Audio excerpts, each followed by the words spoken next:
Today, from Lincoln Financial Field in Philadelphia, it's Week 9 of the NFL on EA Sports.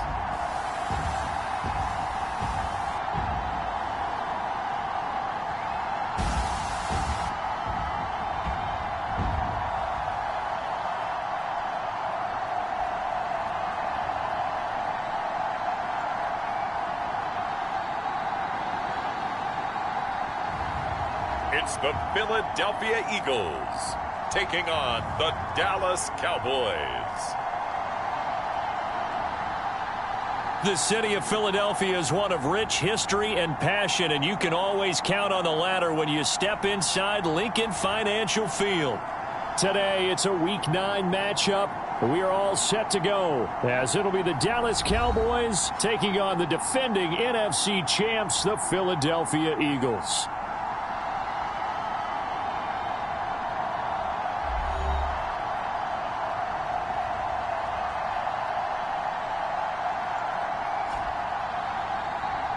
With Charles Davis, as always, I'm Brandon Gaudin. Charles, you talk about storylines in this one. I think it begins and ends with our two quarterbacks, certainly two of the best in the business. And nowadays, I don't think...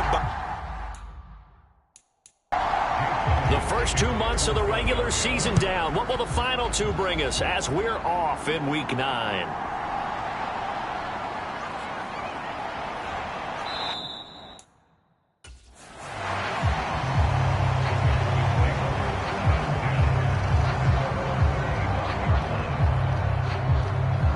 So here are the Cowboys now ready to go on offense for the first time. And they will be led out by their signal caller in his second year in the NFL now. And normally in this spot we talk about passing numbers from last week, but this time it's all about the rushing. 3 times he found the end zone in his last ball game. He is a do-everything quarterback, and you have to expect we'll see him call his own number here as well. They'll come out throwing here to start the drive. And he can't get rid of it. He's taken down. Hassan Reddick racking up sack number 12 for him on the year. Well, we knew coming in it was going to be a long afternoon if they weren't able to hold up against this pass rush, huh? What we didn't know was that protection was going to spring a leak on the first play from scrimmage. Got after him right out of the gate.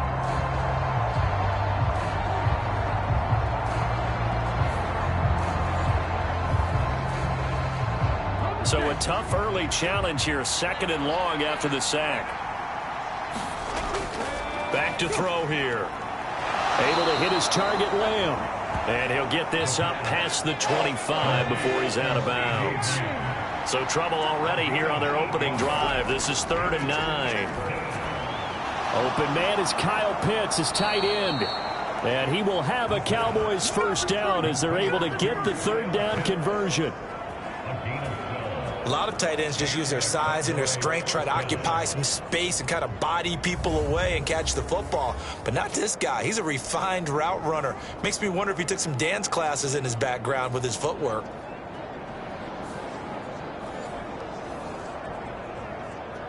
So from the 39 now, they'll come up on a 1st and 10. They'll look to throw here. Right back to Pitts again. So the completion good for 7 there, and that'll make it 2nd down.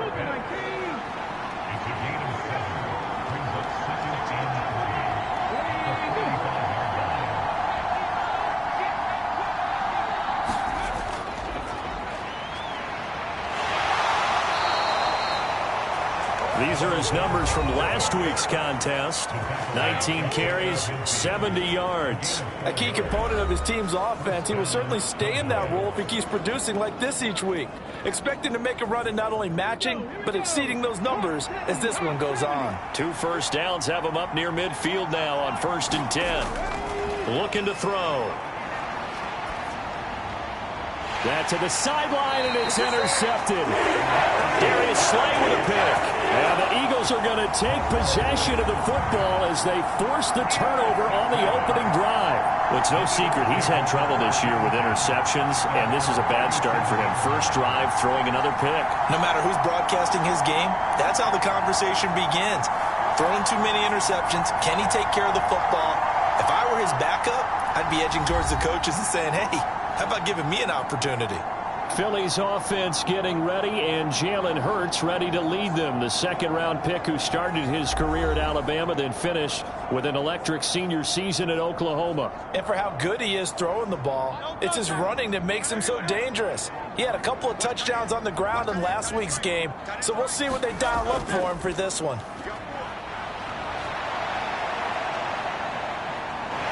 And able to get this one across the 45 before he's brought down. Give him 10 that time, escaping the danger, running with it, and picking up a first down.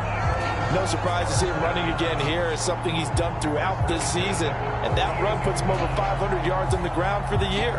He's got to be thinking to himself, if I'm already at 500, what's to stop me from going for 1,000?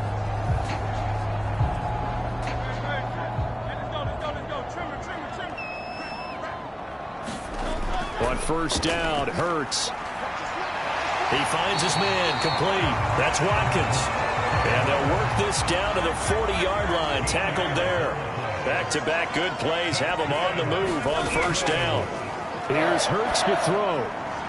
That's caught by the big tight end, Dallas Goedert. And he's got this down almost to the 20 before he's dropped. Another big gainer that time. This one goes for 19 yards. The first drive here and the first time that we've called a big tight end's name, but I can assure you this, Charles, it won't be the last. No, it won't, because when he gets going, now it opens up opportunities on the perimeter because that'll draw the defense towards him in the middle of the field. Now your wide receivers will get involved as this game goes on.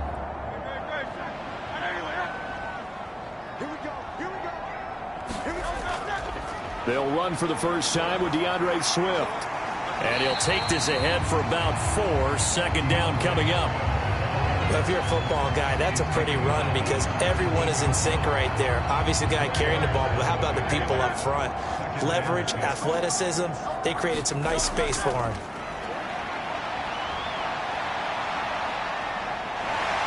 And all the way down inside the 5 to the 4. Hurts dangerous when he runs that football. He's got a first. I can't be sure how much of that was planned pre-snap, but it certainly opens up some avenues for their offense. And if he can stay a threat to break off those kind of runs, it'll pull defenders away from coverage and open up some choice throwing lanes for him moving forward. First and goal, a chance to convert that early turnover into points. Hurts. He's got Watkins on the out route. Only a yard of the completion. It's second and goal.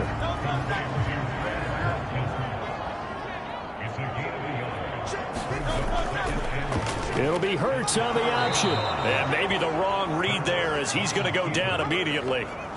It'll be a loss of a full 3 yards there, and it also brings up third down. Well, he had success earlier in the drive keeping it himself. Not here, though. And sometimes when you have that kind of success, you can fall in love with the option a little bit too much and not give the defense credit for making adjustments themselves. And that play starts to lose its effectiveness. Big play coming here. It's third and goal.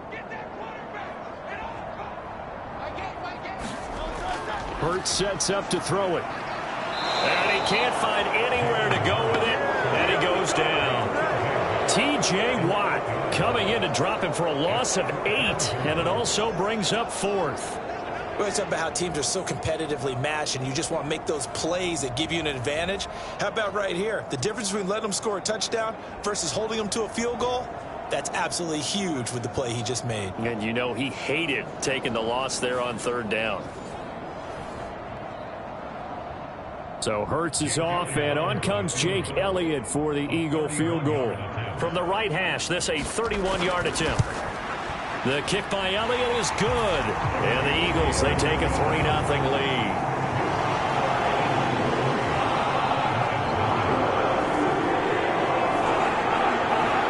So an opening drive field goal maybe doesn't whip this crowd into a frenzy, but I think that they will take the early lead. There's no doubt about it. They will always take the early lead, and maybe that celebration comes. Now a hit and a loose football.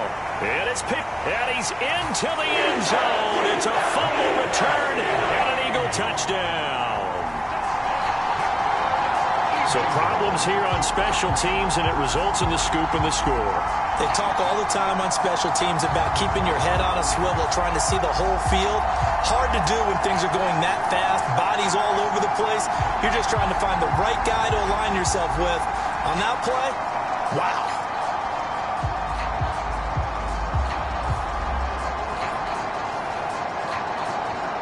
On for the extra point, Jake Elliott.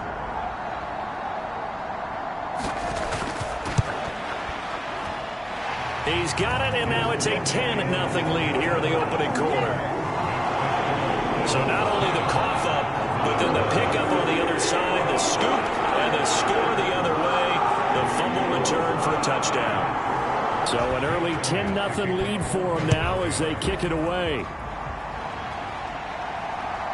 Kevontae Turpin now from his end zone. And he'll get it up past the 20 to about the 22.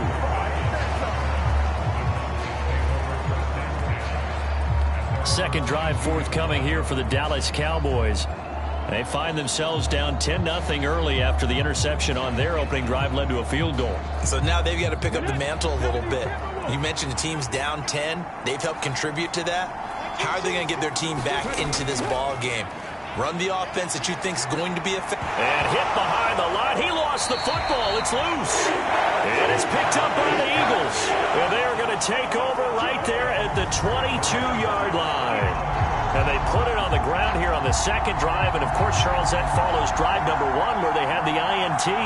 Makes you wonder what's going on with this team, because a lot of times we can attribute it to nerves, but maybe it's a lack of focus. Maybe it is the preparation for the game. Maybe they just came into a little lackadaisical, because that's just not looking good at all. That's just not the football that we came here to see. They'll throw on first down with Hurts. Short completion, just 4 yards, and that's going to bring up second down.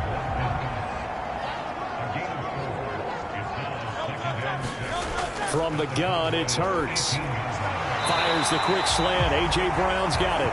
And the Eagles are going to have a first and goal as he's taken down at about the 8-yard line. Throwing is Hurts. Hammering for the goal line. He loses the football. It's picked up by the Cowboys. And a big turnover there as his guys will get the football back. Hey, we can preach ball security all we want here, but how about that effort on defense? Excellent job inside the red zone. Just took away at least 3 points by forcing that fumble. And now Dallas gets set to take the field. They'll take over after that pretty clutch forced fumble as they begin inside their own 5-yard line. They're coming out with a jumbo package to start the drive. They'll start this drive out on the ground. He fights forward for a modest 2-yard gain, second down. That first down play, all you want to do is wedge out any type of space and try and create enough room. If you have to run the punter out there, he can successfully complete the punt. Yeah, didn't get a ton there, but at least some positive yardage. This is 2nd and 8.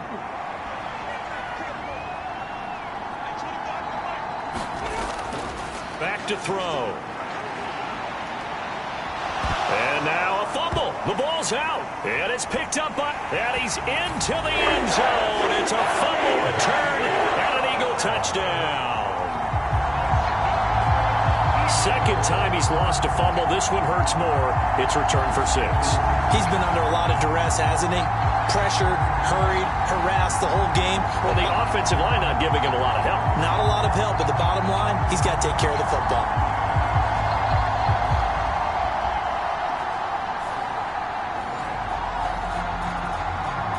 Elliott now to add the extra point.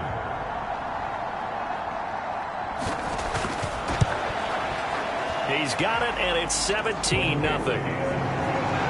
The scoop and score, always an exciting play in football, and we witnessed it there, grabbing it off the ground and then rumbling it into the end zone for 6. So an early advantage now and a good one. 17-0 our scores. They kick this one away. Unable to corral him. He fights through.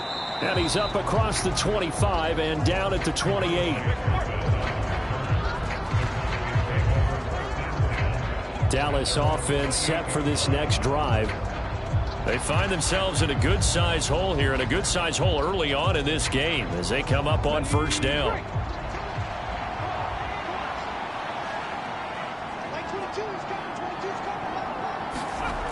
They'll try and start this drive in the air.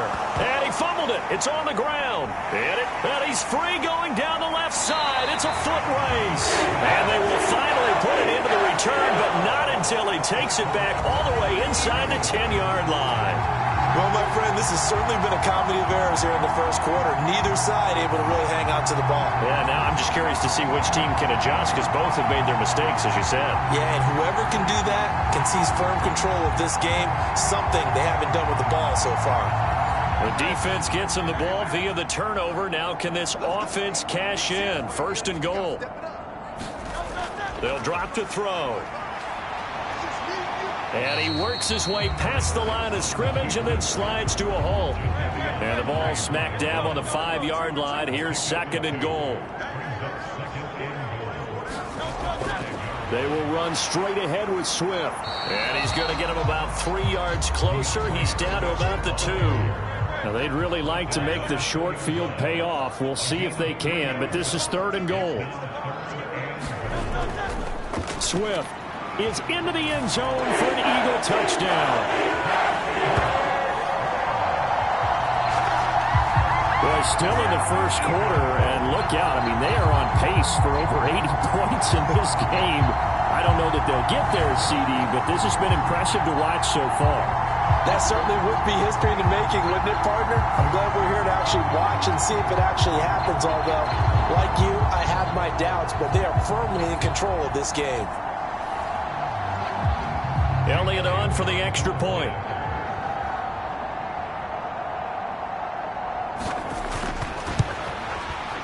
And the lead is now 24. The drive there only spanning 3 plays. And it's culminated by a 2-yard touchdown run.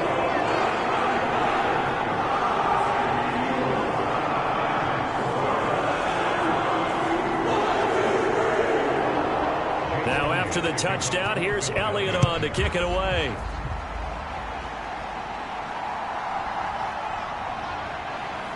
And he'll get it up just past the 20 as his guys will go to work at the 21-yard line. Here's the Dallas offense now heading back out onto the field.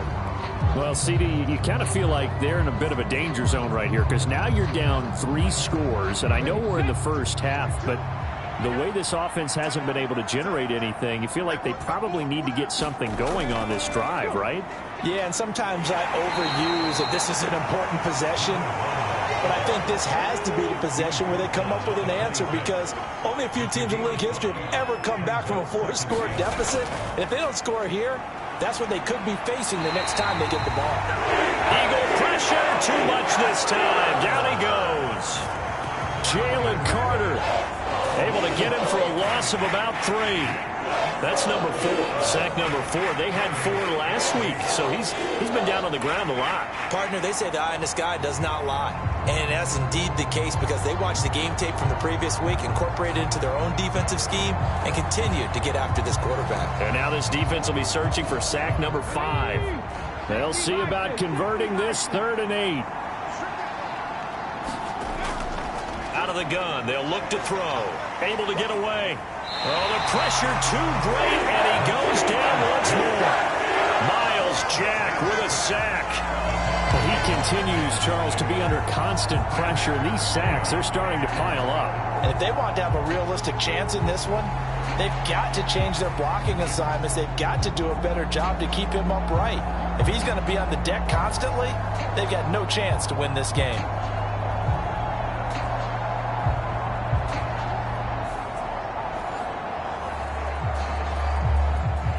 On 4th down, Ryan Stonehouse on to punt. He only punted twice in the win last week as he gets this one away.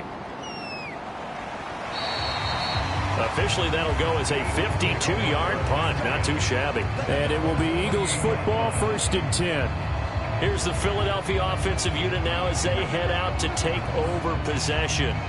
Just the one misstep for them in the first half of the season. 7-1 is the record at the midway point. And in terms of whatever power rankings you want to go by, they're at or near the top of the list in terms of best teams in the National Football League. And for me, in my little bit of rankings here, I've got them at the top. I know there's still 2 months to go, and we've seen teams get off to hot starts and then fade away due to injuries or the schedule or whatever. But unless there are a rash of injuries on this team, I'd be surprised if they aren't a 1st or a 2nd seed come playoff time. 2nd and 11 now. Once again, it's Swift. 4 yards on the pickup there as they get it back to a more manageable 3rd and 7.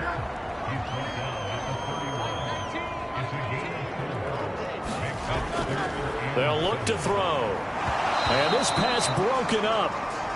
The contact well timed there, and now 4th down. Oh, I thought he had that one, and that was nearly a big 3rd down conversion to give this drive some life. Instead, they're on the spot and help separate the receiver from the ball.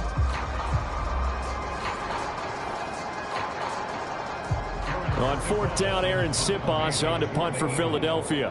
Kevontae Turpin deep for the Cowboys.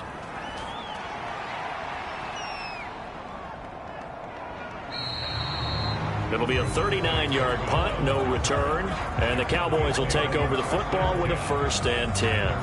And now Dallas gets set to take the field. And we don't want to call this desperation time, especially in the 2nd quarter, but you're down. You don't want to. No, but let me finish. Okay, my bad. You're down 3 scores already. You've done nothing offensively, nothing on the scoreboard. That's not a good combination. I think you just called it desperation time. I think you did. But let's face it, you mentioned this to me in a break earlier in the game. The energy level hasn't been there right from the start. We've noticed that. They've got to find a way to get on their toes and start punching instead of retreating, to use a boxing analogy. I'm starting to wonder if this offensive line just simply doesn't like him. I mean, they've given up 6 sacks in this game. He's had nowhere to go, nowhere to run, and obviously nowhere to hide. And all those sacks in the first half, this is just complete domination. They'll come up after the sack on a 2nd and 12. From the gun, he'll hand this off. And he's going to get a good gain of 9 here up to the 34. 3rd and 3.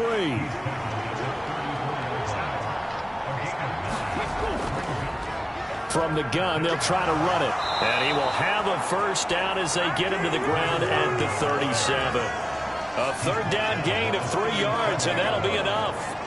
On 3rd down, that's a good job of situational football and understanding where the 1st down marker was and getting there.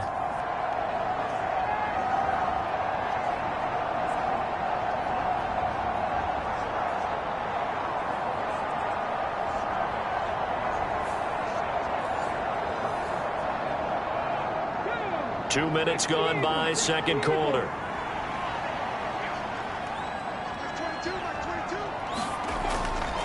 Now a play fake here on 1st down. He's going deep for Brown. That's going to be knocked away and incomplete. 2nd and 10.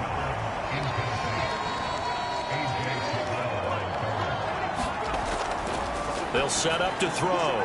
This one taken in by Olave. And getting this just shy of midfield, they'll spot it at the 49. 2 1st downs have them up near midfield now on 1st and 10. Now back to throw.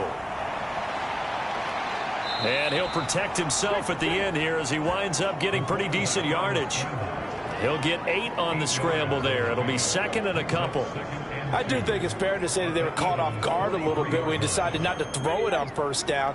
But give them credit. They recovered in time to deny him the 1st down yardage. But it's only 2nd and short. So that run is still likely to lead to a new set of downs. On 2nd down, here's a keeper by the QB.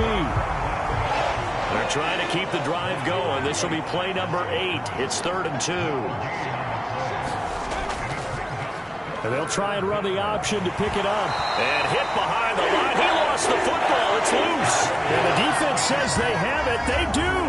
One play into the ball game, an early turnover. So that play, I mean, it was pretty well blown up from the start, and it results in a turnover. Yeah, when you're running the option like that as a quarterback, you have so many different keys and reads to make that sometimes as you're making them, you're not protecting the ball the way you should, and it gets popped free. Hurts and the Eagles come up here 1st and 10 at their own 46. They'll set up a throw. He's got Dallas Goedert, his tight end, over the middle. And they're well past midfield, just a yard or two shy of the 40. On 1st and 10, it's Hurts. Over the middle here to Brown. And this will leave him a yard short. Nice pickup of 9 yards on 1st down. 2nd down, here's Hurts. This is complete to Watkins on the slant. And he's going to have another 1st down here as the tackle's made at the Cowboys' 20-yard line. 13 yards as the quick slant keeps the drive moving. In motion goes the tight end. On 1st and 10, it's Swift. And he'll take this inside the 20 and down to the 18. Here's a 2nd and 8.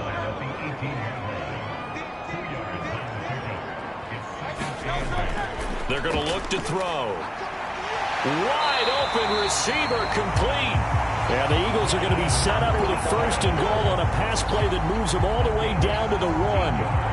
I think he has to be saying to himself, how did that not wind up a touchdown? Remember, you just need the tip of the ball to cross the plane. It's not going to get there, but they're going to be set up in great shape with 1st and goal.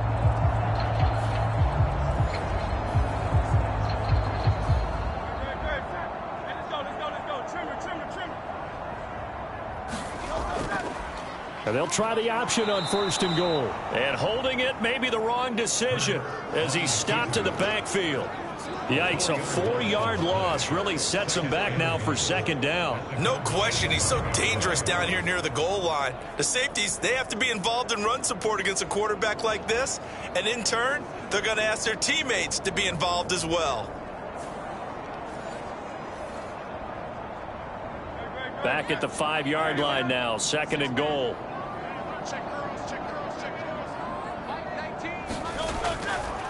It'll be Hurts on the option. And the hole closes quickly here. He can fight only to about the 4. Only a yard there on the keeper, and that's going to leave him with a 3rd down.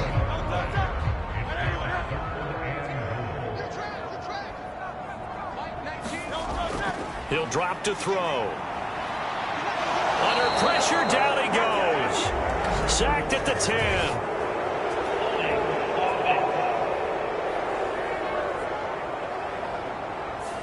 So a decision to make there. They decline the penalty as they'd rather force the 4th down. The kick by Elliott is good. And the lead increases even further. It's 27-0 now. Well, I don't know if they would have gone for it on 4th and goal anyway, but the sack on 3rd down pretty much made their mind up for them. You're exactly right about that, and this is a tough place on the field to take a sack because, as you just noted, it took the decision-making away from them. Now they have to go for a field goal instead of potentially going for it. The Cowboys about set to take over on offense. And last time they coughed it up, led to a field goal. They're fortunate that it only led to a field goal, but still, they're not happy about it. Could you sense the relief, though, when they only gave up the field goal and they were able to trot back out on the field and start this drive? A little more pep in their step because they didn't cost their team a touchdown, but they know they've got to do it a lot better than they did on the last possession. The coach will just be relieved, though, if they recoup with a score here, right? I think the coach would be ecstatic to see them pick themselves back up and now take it downfield and punch in the end zone without turning it over. It's been a very one-sided game so far. They got to change what they're doing right now, don't they? You can't wait till the halftime speech to make an adjustment. No, you can't, because if you're doing it right, you're adjusting from series to series, and they need a big adjustment here to try and put some points on the board. On 1st down, he'll drop to throw. He's got his pass-catching tight end. That's Pitts. 11 yards and a Cowboy 1st down. And that's a nice catch there. Remember, he had the fumble earlier. No way he was giving up the ball in that situation. Secured it tight to his body and picks up the first down. Now on first down, he'll drop to throw it. Quick slant to Brown. And they'll get him down as he's inside the 40. This offense finding its legs now. Here's another 1st and 10. They'll look to throw again. This will be caught once again by Brown. And they're going to be set up down around the 15-yard line. Back-to-back receptions for him, and it's another 1st down. That's the 3rd time on this drive that these two have connected with each other. They've got a real rapport going, and right now it's paying off with big chunks of yardage, as shown by that last play.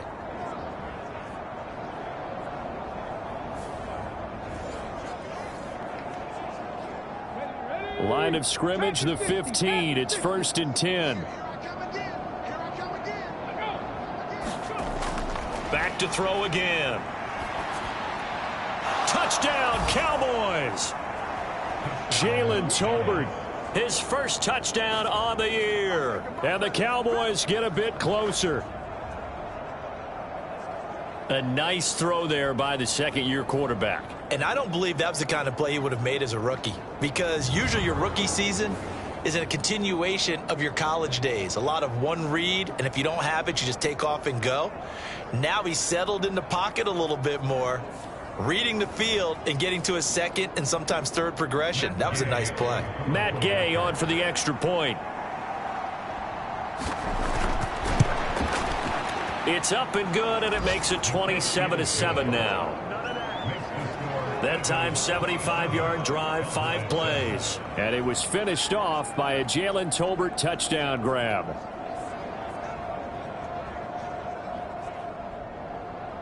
The kick team out there for the Cowboys as they run up to send this one away. And this will not be returned. It's a touchback, and they'll begin at the 25. Here comes Eagle offense now as they get set to take over here. Now, they entered play on a 2-game win streak, and then they've got the open date on their schedule next week. So this is a group that's really looking to hit the break on a high note. And this will obviously be a tough game for them, but go ahead and play this out with me, partner. If they win here and make it 3 in a row, they get to heal up after that. You've got to think that's an ideal setup and a worthy goal to play for in this one. 1:58 left to play till we hit halftime. They'll operate from the 32-yard line here, 2nd and 3. He'll look to throw. And that's out to the flat for Swift. And he goes out right around the 39. 7 yards there and a 1st down. Well, he was a busy man out of the backfield a week ago. They got him the ball early and often. I have no doubt in my mind that he'll be a big part of the game plan here as well. So from the 39 now, they'll come up on a 1st and 10.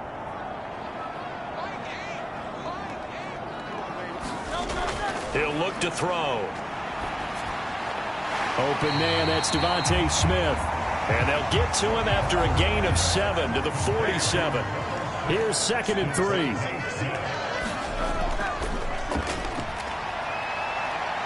And he can't find a receiver, and he's brought down. Osa Odighizuwa able to drop him for a loss of 4 from his defensive tackle spot. Well, that was their 3rd sack of the ball game. 2nd in the league in sacks coming into this one. They're planning on making it a race to the top, aren't they? Absolutely. They're looking up at that top spot, but they might be looking down at the 2nd spot pretty soon. Here's 3rd and 7.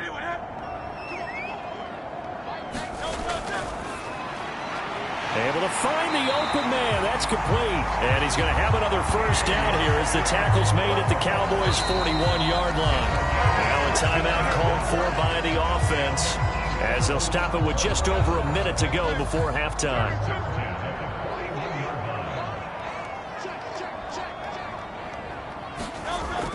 They'll look to throw here on 1st down. That's complete to DeAndre Swift out of the backfield. Now the Eagles will use the 2nd of their timeouts as the clock will stop with 55 seconds to go until halftime. Throwing from the gun, it's Hurts.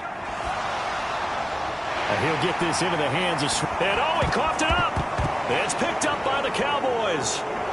There he goes left side.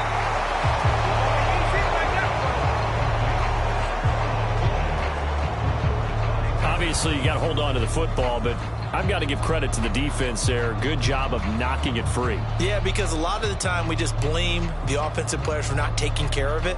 How about the effort of the defensive players knowing that guys... And now, as with every potential turnover, they're going to take a second look at this just to make sure. Now the question, was the knee in fact down before this ball comes loose? And is the video convincing enough to overturn it? A lot of factors here. Remember, you also need clear possession of football afterwards. This is a tough one to overturn.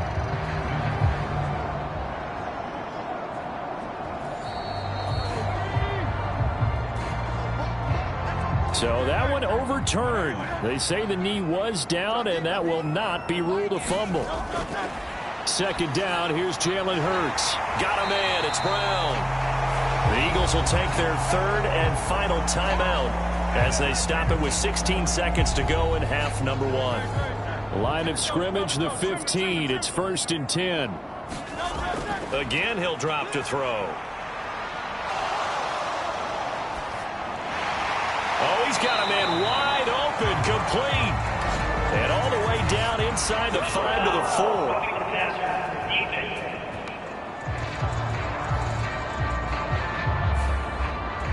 So a critical mistake, roughing the passer. Now it's 1st and goal. They'll stick with the passing game as he looks to throw. And Goddard's got it. Touchdown, Eagles. A great play there in the final seconds of the first half. And the Eagles are able to widen their lead here in this first half. That's one of the better examples of clock management I've seen.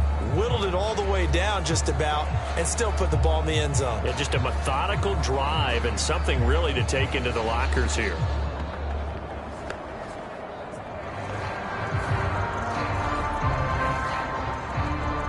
Elliott now to add the extra point.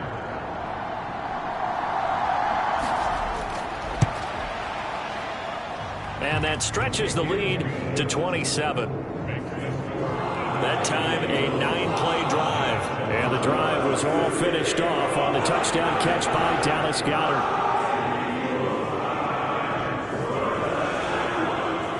So time enough for a kickoff here. 5 seconds remaining in this first half. And not wanting to risk anything here late in the half, he'll just take a knee and they'll bring the football out to the 25. And with time running short here, they'll simply take a knee, and that should do it for half number one.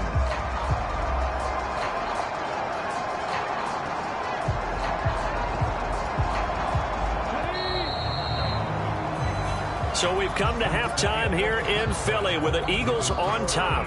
As we'll send you down the coast now to Orlando, that's where we find Jonathan Coachman ready with our EA Sports halftime report. Coach. Okay, all right, Brandon, thank you very much. Hi again, everyone. Let's get you caught up with what's going on around the NFL as we are officially into the second half of the season. We'll start our tour in the entertainment capital of the world, Las Vegas, Nevada. And it's the Raiders who have the lead in the second quarter. A couple of touchdown passes there for Joe Burrow. From there, we'll head east to check on the Panthers at home at Bank of America Stadium in Charlotte. And you can see there it's the visiting Colts who have the lead in that one. 3 Tua Tagovailoa touchdown passes there. Lastly, we head to Gillette Stadium in Foxborough to check on the Patriots. And they were losers in that ball game as they fall to the visiting Washington Commanders. Jacoby Brissett, 5 touchdown passes, leading his guys to the victory. The Eagles got a solid first half from last year's MVP runner-up, Jalen Hurts. He's got a touchdown through the air as his guys have raced out to a gigantic early lead.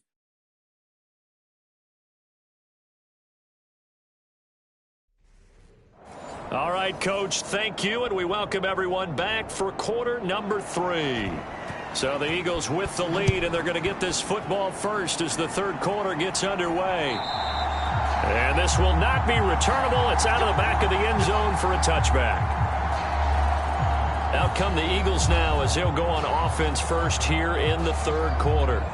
And it's hard to imagine that the first half could have gone any better for them. So what's the approach here in the second half? Just continue to play smart football because they got the other team down and they feel good about the position they're in. The obvious thing people would say is just keep attacking, but I think you also have to be smart about it. Avoid turnovers. That's about the only thing that can derail you at this point. Attack, but make sure you take care of the ball. And he's going to be dropped following a pickup of 7 past the 30 to the 32. They'll operate from the 32-yard line here, 2nd and 3. And the timing a bit off that time as that one falls to the ground.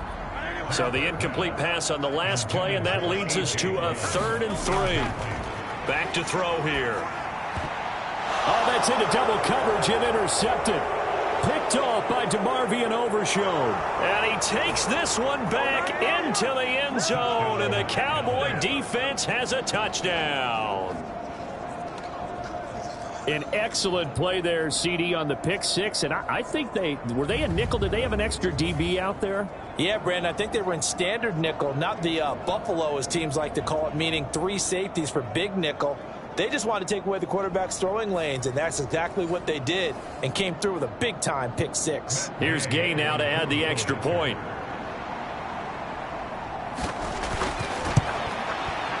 And the lead is down to 20. A heck of a play there defensively, getting the interception, navigating his way into the end zone for the touchdown. So they throw the pick six. They'll get another shot at it now as this one's in the air. And this will be a touchback, so they'll bring it out to the 25. The Eagles just about set to go to work on offense. Now remember, they were just out here a moment ago through the pick six, so we'll see if they can take better care of the football this go-around. Yeah, and sometimes, partner, I think it's almost better that you just throw the pick six and you come right back out on the field. You're not over on the sidelines dwelling for it for very long. You're not hearing everyone say, oh, hey, you'll get them next. Oh, right on the heels of the pick six, another ball intercepted. Picked off by Jamal Adams. And they will finally get him down as he's all the way to the 36-yard line. Well, still down quite a bit here, several scores, but yeah, at least that's a start, Charles, getting the interception here. And look, we're still in the third quarter, so this thing not done yet. You're right about that, Brandon. This defense, they haven't quit on this game. They stayed with it and got an interception and handed the ball back to their offense. And what you wonder about is the team that just threw that interception, they've got to be careful about developing a sense of complacency and thinking this game is over. Knifes his way forward here, but just 3 yards on the play, 2nd down. Another modest gain there on that one, and I think, Charles, you can probably pin part of the deficit on a failure on their part to really get this ground game established. Yeah, and they've really struggled to be multidimensional in this one, haven't they, partner, because they have to be extremely one-dimensional now if they hope to get back into this game. They'll have to do it by throwing the football and hope to have success through the air. And he's able to get the first here as he's taken down at the 25.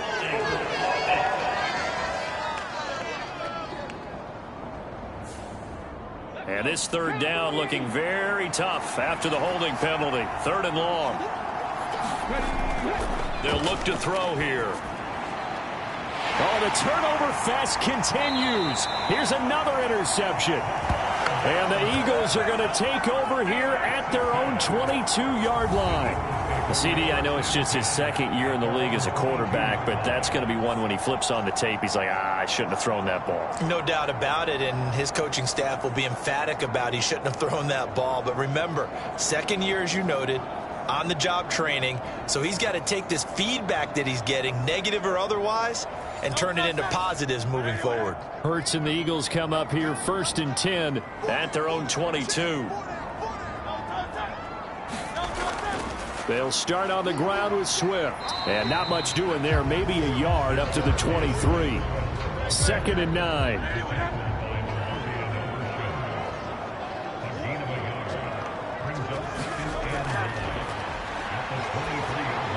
Hurts throw there taken in by Smith. So the completion good for 6 yards. And now we've got a 3rd and 3. Looking to throw. And he will slide to a stop. He does have the first down.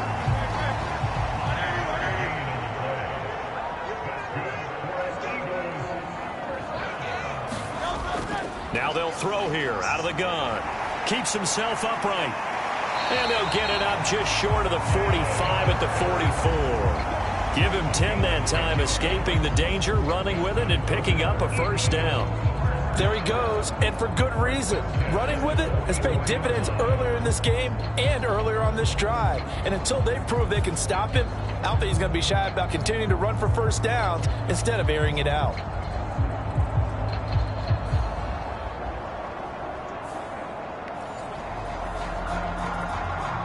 A pair of first downs gives him a 1st and 10 up at the 44. Swift going to try up the middle. And he's got this one across midfield into Cowboy territory. 7 yards on the pickup there, and it'll leave him with a 2nd and 3. Running lanes were at a premium in the first half, but he's able to find some room there, and he's hoping that that's a precursor of a big second half. 2nd down and 3.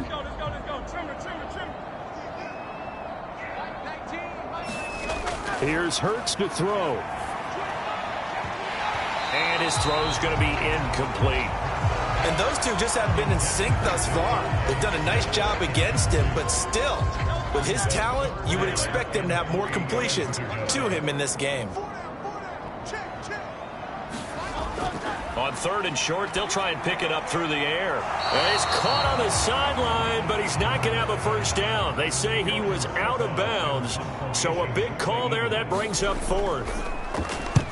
So they're forced to punt on 4th as this one's away.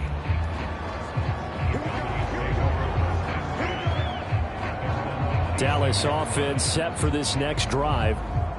I kind of feel like they've reached a do-or-die point in this game, Charles. If they're going to try to pull off an impressive comeback, it has to start right here, right now. Yeah, now they've got a final chance to get out of this situation, but they also understand they've got to move the ball and move it fast.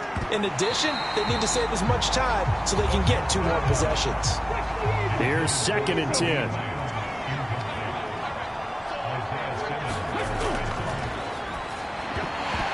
And that falls to the ground, incomplete. A nice job of bodying him up defensively, and now it brings up 3rd down. As expected, he's gone to him several times in this game, but that's the first time one has slipped from his grasp. I bet he goes back to him, though. He's an excellent player. This offense in desperate need of a conversion as they come up on 3rd down.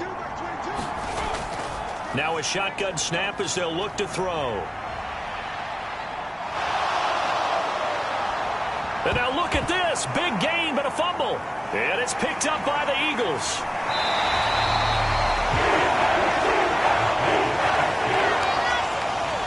Well, if these guys wanted to get back in this game, they needed an almost perfect second half. And down 3 scores, a lost fumble here certainly doesn't fit into that plan. That reminds me of my plan in college to get an A on the papers I turned in, but that didn't work out too well either. Too many mistakes by both of us. I mean, that's just pure and simple.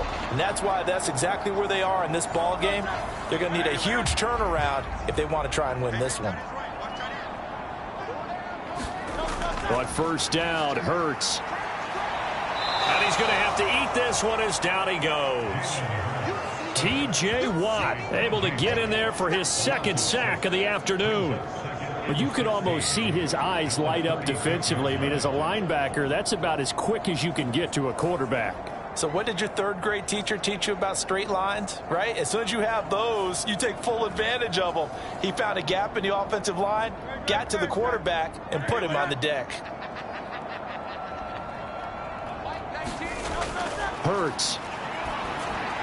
He's going to get that to Swift underneath. And he'll be brought down at the 27-yard line. They haven't made much of this great starting field position they had. Here's 3rd and 6. Hurts sets up to throw it. Pass taken in by his big tight end. And he is going to have an Eagles first down as they're able to get the 3rd down conversion.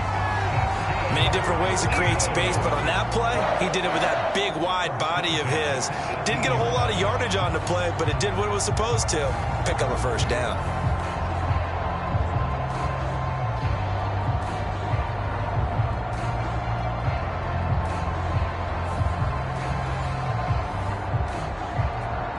So 1st and 10, and if they score on this drive, might have to start digging in our second half blowout material. Hurts throw here taken in as he's able to find Goddard. And he is out of bounds, looks like right at the 15. And just 3 yards on the catch there. He couldn't get away. And it'll be second down. And there's a completion to the tight end. And look at the size of these players nowadays. At that spot, 6'4", 6'5", and up.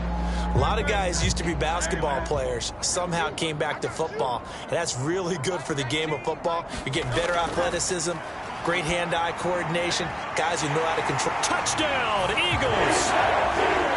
A.J. Brown, his 4th touchdown on the year. And the Eagles are able to extend their lead.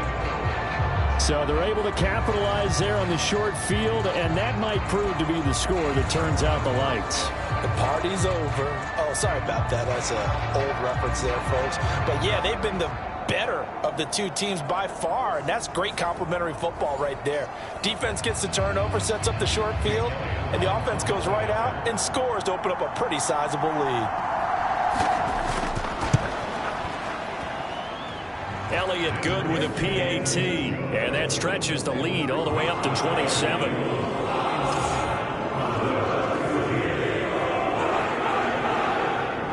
Now after the touchdown, here's Elliott on to kick it away. This taken in at the goal line. And a good return as he'll be stopped just shy of the 30-yard line. And now Dallas gets set to take the field. Well, we haven't exactly been treated to a nail-biter in this one, CD, and if they cannot score here, this one's pretty much all but over. Are you saying that you feel like people are starting to think about getting out of here and maybe beating the traffic in order to get home or to their final destination? Yeah, I don't think there's a whole lot of reason to hang around, especially if they can't score here. Yeah, you're right about that, because it has been pretty clear who the better team has been in this one. And in a league that we talk about every game being a one-score game as we go into it, watching this blowout, let's just say it's been unusual.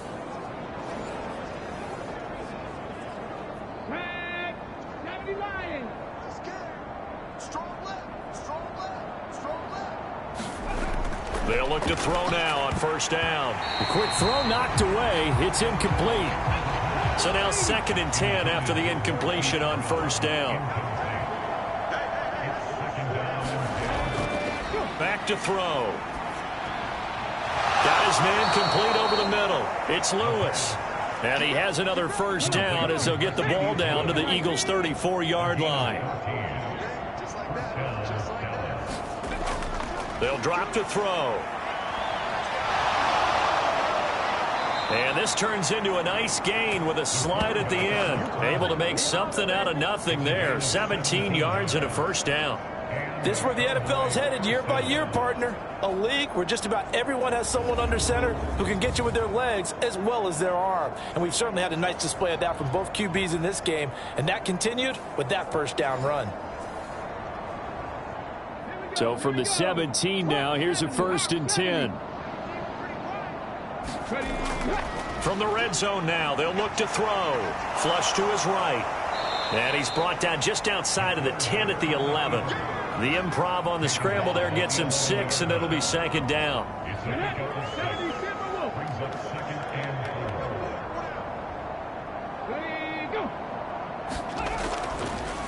Hands it off out of the gun. And he's dropped just before the line to gain. 4-yard pickup leaves him with 3rd and 1. They'll look to throw. And that one too wide and incomplete. I guess they figure they got to start taking some chances. Here's a big one in this third quarter as he'll go for it on fourth down. They'll try and run for it with Janovich. And he gets the first down yardage he needs before he's brought down at the 6. They only got a couple, but a couple's all that they needed as they convert on fourth. 60 Bison, 60 Bison. Like 22. Under pressure, down he goes. Sacked at the 10. Fletcher Cox in there with pressure yet again. That is the 7th time that they have dropped him here this afternoon. Offensively, they're going to have to figure this out before next week. 7 sacks in one game. Yeah, and that's more than any quarterback should have to bear. And if this continues on, there will be another quarterback in the game because no one can stand up to this week after week. Moved back to the 10. They'll try on 2nd and goal here.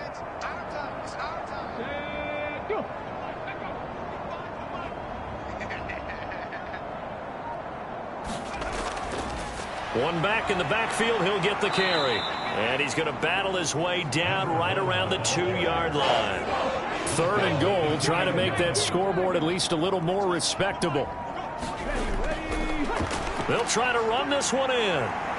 And he will take it in for a Cowboy score. A great effort there. His 7th rushing touchdown on the year. And the Cowboys are able to cut into this deficit here in the final minute of the 3rd. But just power football there down near the goal line. Give it to him. He's able to push his way across. Yeah, they went heavy there. Sometimes you have those big offensive linemen come in, have to report like they're eligible. But all they're doing is getting a good stance, blocking, and getting their runner across the goal line. Gay is on for the point after.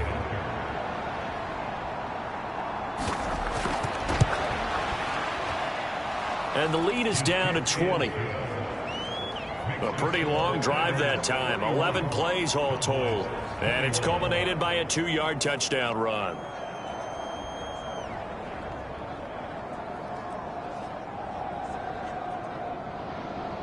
Set now to kick this one away, and off it goes. And they'll put up the stop sign there as his guys will get it at the 25.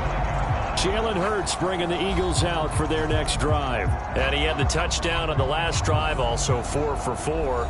Very, very effective. What does he need to do to translate that forward into this drive?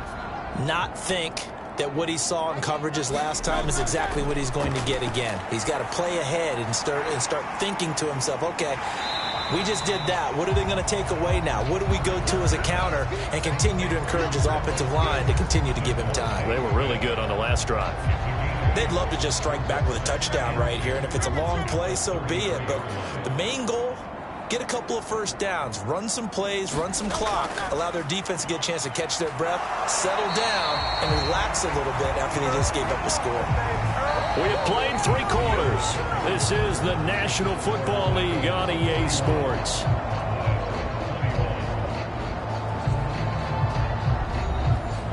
Ball up to the 35 now as they come up on 1st and 10. On the option left, it's Hurts. And unable to get downhill there as he'll take this up to about the 37. So from the 37, here's 2nd down and 8. Here's a handoff to Swift. And a 6-yard gain gets him right around the 43. This offense so far on 3rd down, not quite 50%, 4 for 9. Here it's 3rd and 2. And they'll try and run the option to pick it up. And he's got the first down as he's up to the 45-yard line. So that was all you're looking for on a play like that. Get the first down and keep the drive moving. Yeah, it just looked to me like he just said to himself, I got this. I'll take it. I'll pick it up, and let's keep moving. Get the first down, get a new set, and let's start over.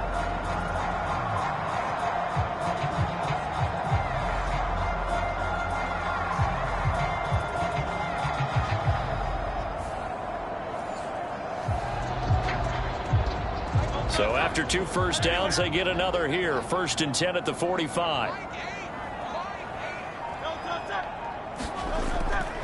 On the handoff, this is Swift. And he'll be brought down at the 50 after a gain of about 5. Here's a 2nd and 5.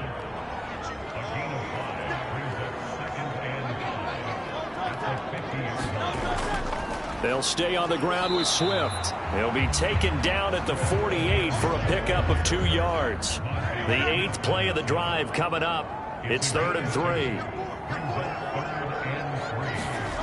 Throwing is Hurts. Working the middle of the field, and he's got a man complete. And he is going to have an Eagles first down, and he was able to get it by plenty. A gain of 8 on 3rd and 3. He's been the go-to guy. They needed a big play there on 3rd down. Went his way. It worked out. Doesn't matter whether they've scouted it or that they think he's going to get the ball. He has a knack for finding his way open and completing the connection.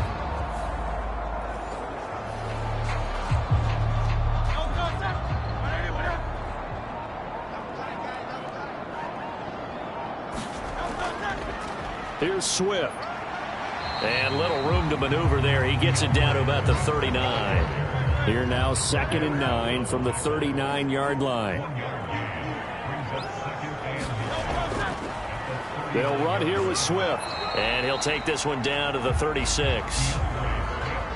So they need 6 yards here on 3rd down. They're 2 for 2 on 3rd down tries so far on this drive. From the gun, it's Hurts. Escaping the pressure right.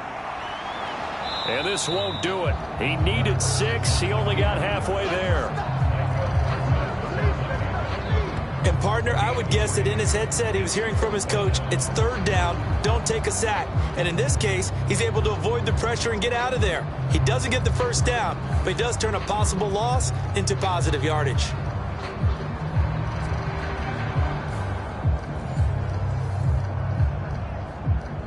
The offense is not leaving the field. They're going to stay out and go for it on 4th and 3. They'll set up to throw. That is caught. And he'll be taken down, but he does have first down yardage. Give them credit. They knew what they wanted to dial up on 4th. They executed it for 9 yards, and the offense stays out there. I remember pregame when we were talking to him on the field, and he took his gloves off and showed us his fingers. A few misshapen ones in there, and now we know why, trying to catch those types of bullets. That was a dart. Yeah, even for a talented receiver, those are tough to hang on to. Now they'll fake it there on the jet sweep, and instead, here's Swift. And they'll get him down after a pickup of 8, 2nd and 2. More muscle up front for this 2nd and 2. They've got 3 tight ends out there. They run out of the gun with Swift. And this time he's not going anywhere. They'll get him down right at the line of scrimmage.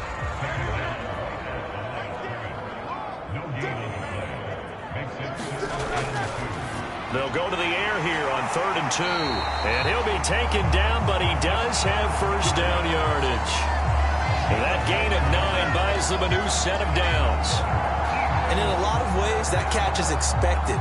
Red zone presence, and that one was realized there. You've got to find your tight end in that situation.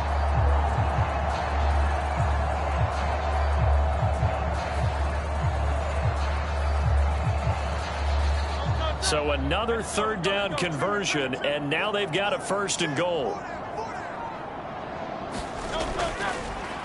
Now Hurts going to keep it running left. And he's brought down right at the 5-yard line. Give him 2 on the play. Well, that call makes sense because they've been throwing it well on this drive, and once again they show passing formation, showing the shotgun. Then they ran out of it. That's a nice play by them defensively, though, to hold it to a short gain. And the ball smack dab on the 5-yard line. Here's 2nd and goal. Now back to throw.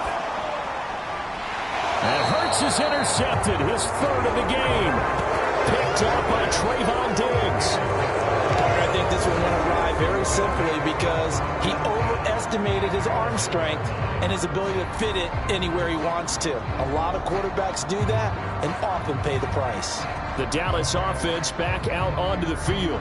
Their mini two-game win streak appears it might be going by the wayside unless they can pull a rabbit out of their hat.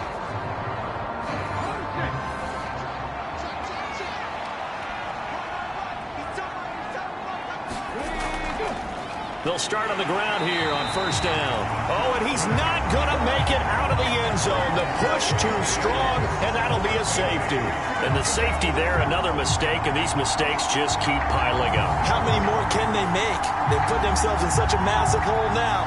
Going to be difficult to dig out from under. Yeah, for sure they can't afford any more at this point.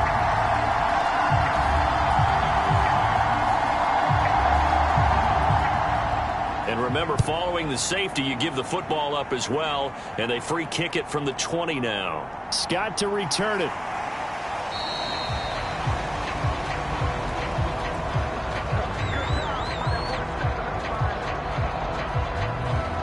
And out now come the Eagles.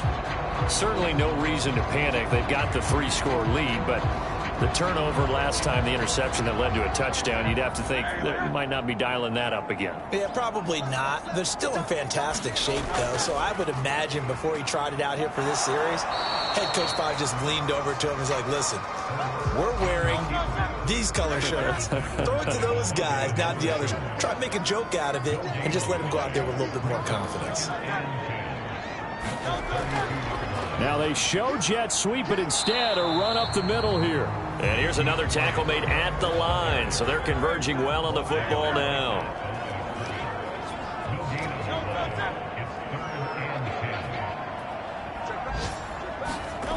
Out of the gun now on third down. He's got his target. That's complete. And he is going to have an Eagles first down as they're able to get the third down conversion. Going old reliable there to the slot on third down. And the slot position has become the bane of just about every defense's existence, because how do you cover? Do you go with a bigger guy to try and use size? You got to try and go with a quicker guy, and sometimes you even get out quick there. Very difficult to match up with that slot receiver. That's why they keep going back to him. And he's had the hot hand.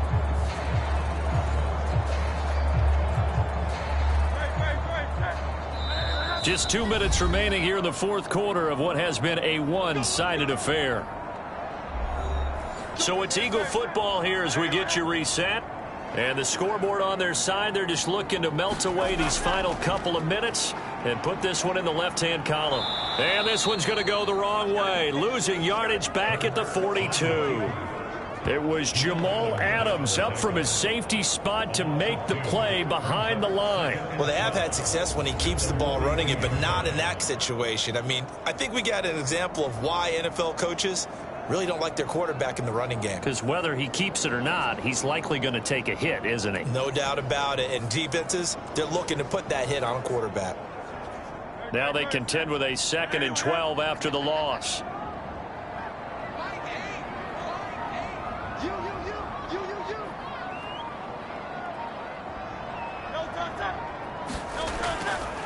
Now it's Swift. The second down play, not much better than the first, just a gain of 1 there. What do they have for this? 3rd and 11.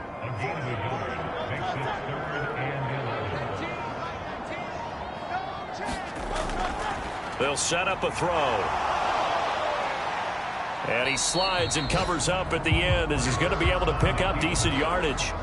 Give him 8 yards that time on the scramble, and now 4th down. The Eagles send out their punter now as he's on to kick it away.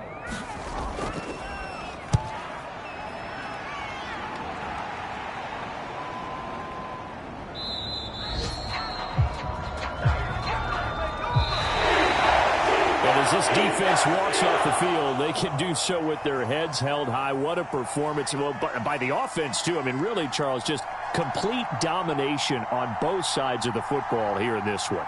Certainly was, and I think both sides compete against each other all the time. You go to each other in practice, obviously your training camps, your off-season. But on game day, you both want to show your best. And I think that's what we saw from both the offense and the defense, a complete team victory. So for the Eagles, they're setting themselves up as a major contender as they move to 8-1 now on the year. And they'll be able to enjoy this one through the bye week before they get back at it again. Meanwhile, for the Cowboys, The loss will drop them to 6-2 now on the year. And they'll get a chance to redeem themselves at home next week. So for Charles Davis and our entire crew, I'm Brandon Gaudin. Next game, guess what? Charles and I will be here again. It's the NFL on EA Sports.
Tonight, it's the National Football League.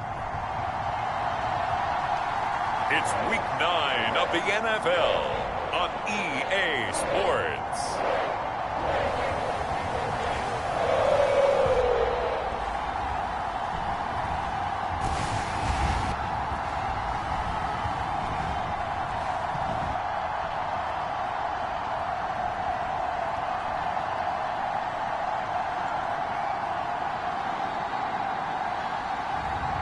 It's the Cincinnati Bengals taking on the Buffalo Bills.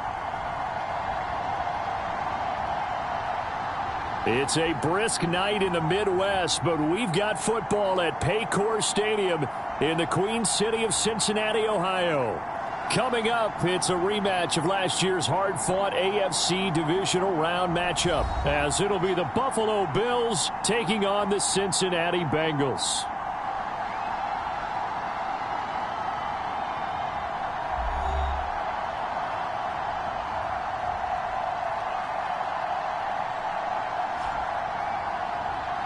With Charles Davis, as always, I'm Brandon Gaudin. And Charles, you talk about storylines and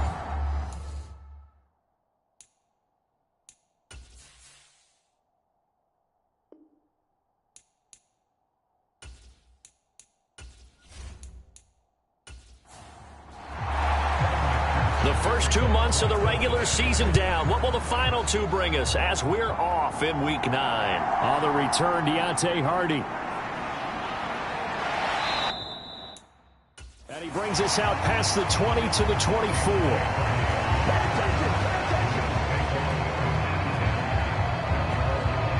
So here come the Bills on offense for the first time. And leading the charge, their lefty QB. I tell you what, when he is on schedule for that week, secondaries take notice because you've got to stay alert back there on every snap. A truly powerful arm, one that's capable of challenging any level of the defense on any given play. That's why so many scouts preach arm talent when preparing for the NFL draft. A quarterback with arm strength to make every throw in the book, he's an asset to have in any offense. A throw left side to start out. That's complete. He'll be brought down on the 30-yard line after a gain of 6. Well, this defense for the Bengals, they were excellent in that win over the 49ers last week. And one of the key things you always look for when you're evaluating a defense is how opportunistic are they? How many takeaways do they get per game? And how about last week's game? That number, 6. Absolutely phenomenal performance. They were on top of their game right from the first snap. And he'll be upended at the 33 following a gain of 3. And guess what? It brings up third down.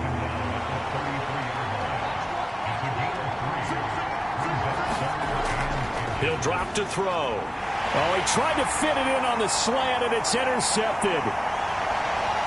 He may go, and he will bring it back. It's a pick 6 for a Bengals TD. So, Charles, our first points of the game provided defensively. What a play that was. And I can only imagine that the folks at home watching are thinking to themselves, that's one of those plays where once the ball leaves the quarterback's hands, you just sort of go, uh-oh, and wait for the result. This time, the defense benefited. Evan McPherson now for the PAT.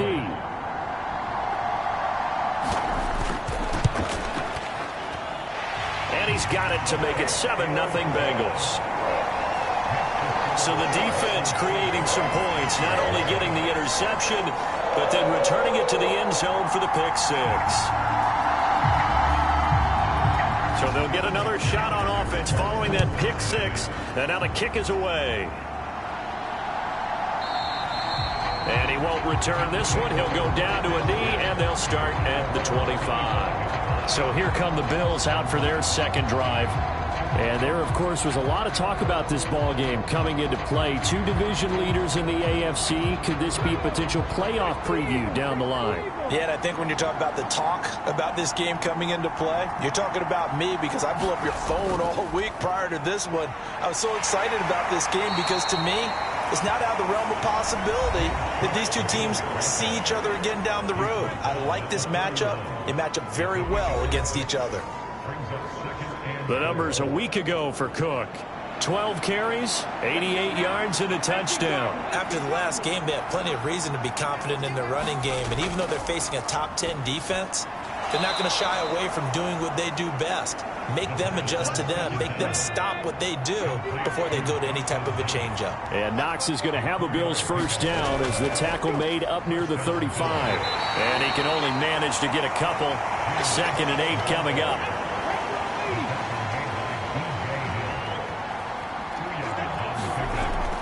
They're going to look to throw. Little pitch and catch to the tight end, Knox. And a 6-yard gain gets him right around the 43.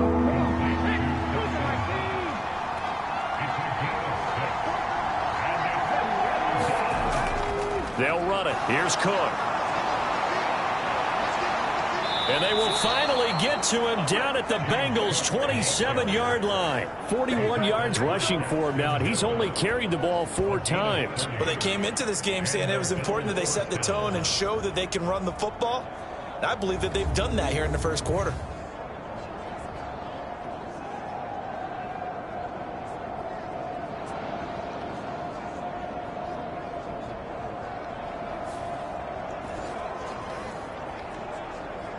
So now then, the big play has him all the way inside the 30 now, 1st and 10. They run. First carry for Damian Harris. And forget about finding a lane. He barely had time to look up before he was planted in the backfield. A loss of a full 3 yards, and now it's 2nd down. An awful lot of congestion in the middle third of the field, but how about our defensive tackle right there?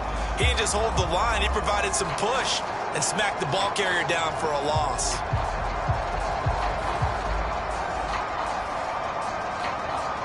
That loss of 3, a rare stumble on a promising drive. Here's 2nd and 13.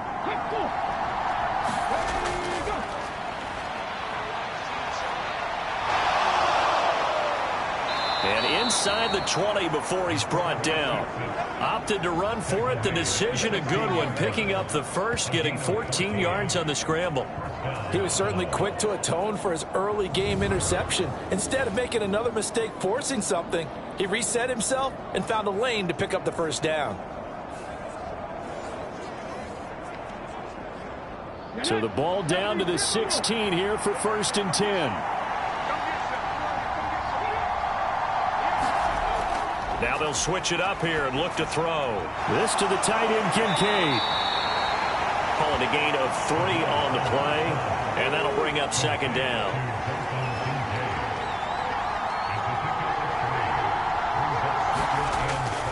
Out of the gun, they'll look to throw. And they corral him just a couple yards shy of the end zone. Nothing open downfield. He keeps it himself for 11 and a first down.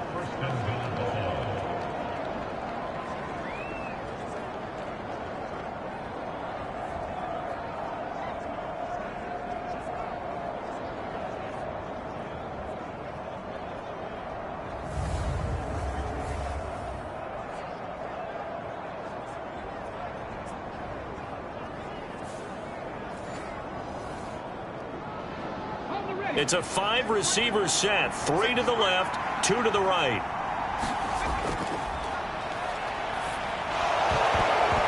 Pass incomplete, but the flag in the backfield, and this might be a roughing call.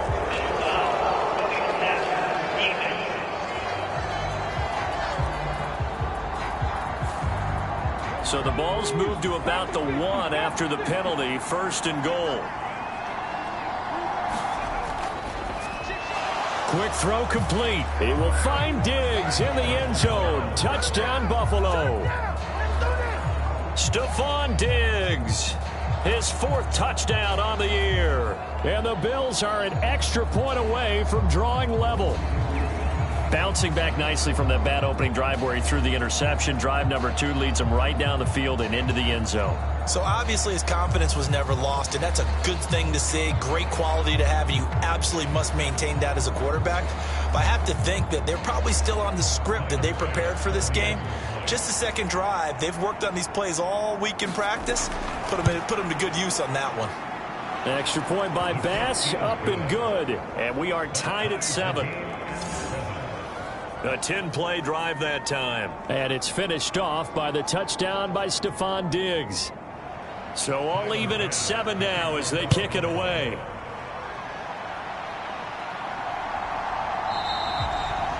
Johnson won't return this, and the football will come out to the 25. Here come the Bengals now to take over. And leading them out there, we get a look at their 6'3" quarterback. And I thought in last week's game, he found a way to win like a good pitcher without his best stuff. I mean, he did throw 2 interceptions, offset by 1 touchdown pass.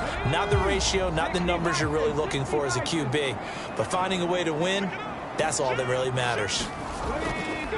They'll start out on the ground. It's Saquon Barkley. And he's going to take this ahead for right around 3 yards, but no more than that. 2nd down. The numbers for him from a week ago: 17 carries, 76 yards. After the last game, they have plenty of reason to be confident in their running game. And even though they're facing a top 10 defense, they're not going to shy away from doing what they do best. Make them adjust to them. Make them stop what they do before they go to any type of a changeup. And Higgins is going to have a Bengals 1st down as he'll get this up past the 35-yard line. On 1st down, he'll drop to throw. That's caught by the big tight end, T.J. Hockenson. Ball at the 40 here for 2nd and 5.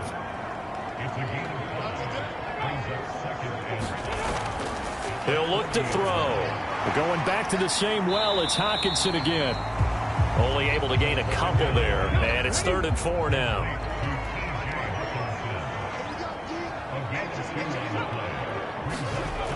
They'll look to throw again. And that is incomplete. Oh, he had a defender right there with him to force that to the ground.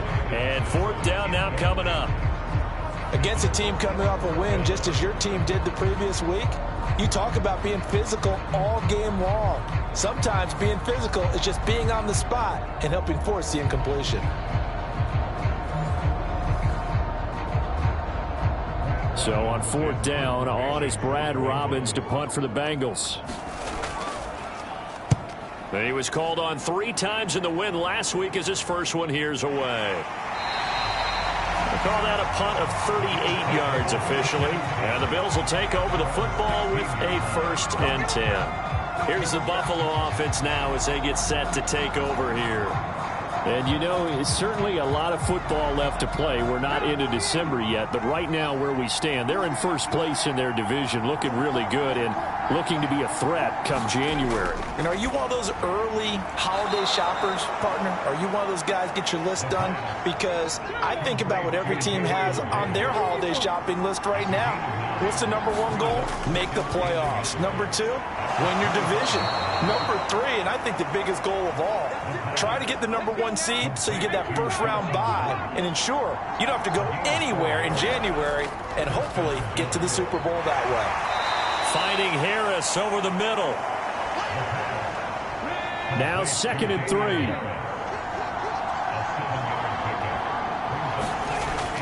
A run with Harris out of the shotgun. And this won't be enough to pick up the 1st. A gain of 2, 3rd and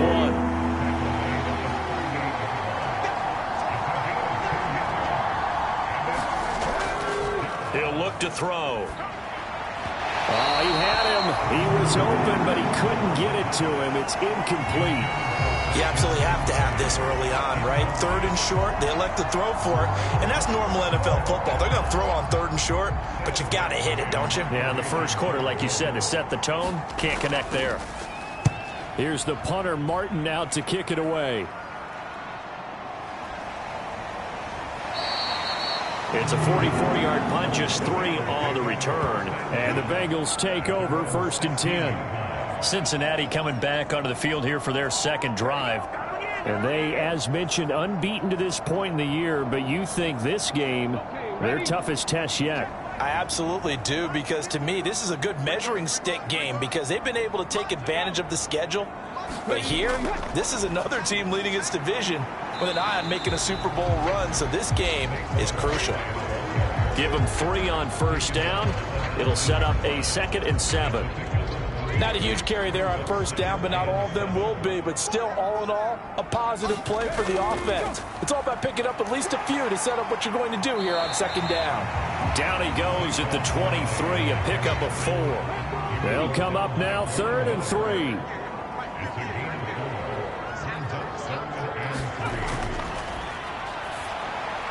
Able to find the open man. That's complete. And he's going to have a Bengals first down by a couple of yards as they're able to convert here on 3rd and 3. We've seen quite a bit of the short passing game here early on first quarter, haven't we? We have, and I think it works a couple of ways for this team because, number one, you throw the short game until they stop it. And if they're not going to stop it, you keep throwing it, and occasionally you'll break a tackle and turn into a bigger gain. Also, if they start to creep up, start to pressure receivers, now you go over the top, take it deep, and now you get some of those big shots downfield. Back to throw now on first down. Going underneath, he's got Hawkinson, and he'll be out of bounds across the 30-yard line. The result, only 4 yards there on the play, and it'll be second down. 7-7, our score after 1. Second down and 6 now.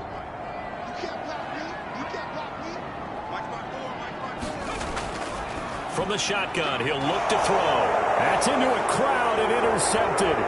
Tre'Davious White with a pick, and it's a tremendous return as they finally get him at about the 10-yard line. Well, this is something we've seen before, partner. We've seen a defense bait a rookie, pretend to leave a window open, and then the defensive back jumped it as soon as the ball was released.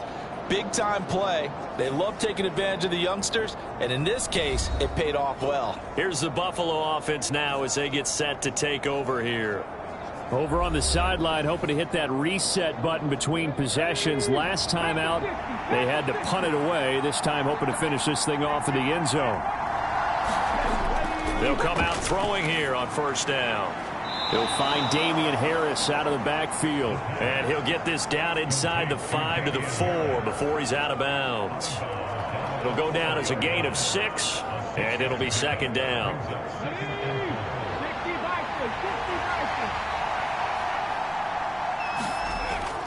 Harris running straight ahead. And he takes it in across the chalk for a Bills touchdown. Damian Harris with his 4th rushing touchdown on the year. And the Bills have taken the lead. That almost looked too easy, and I think thanks goes to the offensive line for making it look easy. Yeah, I agree with you totally on that one. I'm not sure how much everyone understands the preparations that go into a game for an offensive line, because there's a reason that running backs and quarterbacks give them big gifts at the end of a season after a big year. The consistency and the continuity it takes to know each other and execute their blocks is pretty impressive. Extra point by Bass, up and good. And that makes the score 14-7.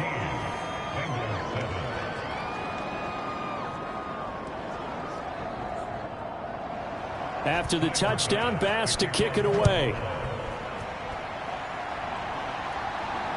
This fielded right at the goal line. And able to get this across the 20, but not much further as he's dropped at the 23-yard line. Cincinnati now ready to take the field. And we know all about the importance of this ball game. Sure, we're still just in the middle part of the season, but this one you feel could have ramifications down the line. Right now, you're looking at these two teams as being the number 1 and 2 seeds in the NFC, and I know it's a little early to start. Oh, he put it on the carpet, a fumble. And the defense says they have it. They do. One play into the ball game, an early turnover. A disappointing end of the sequence there. He was starting to turn nothing into something, and then he lost the football. And sometimes things get lost in the transition. And what I mean by that is you go from being a passer to a runner. And at a certain point, once you cross the line of scrimmage, you're strictly a runner now. There's no more downfield threat. Make sure you take care of the football while you're traversing downfield.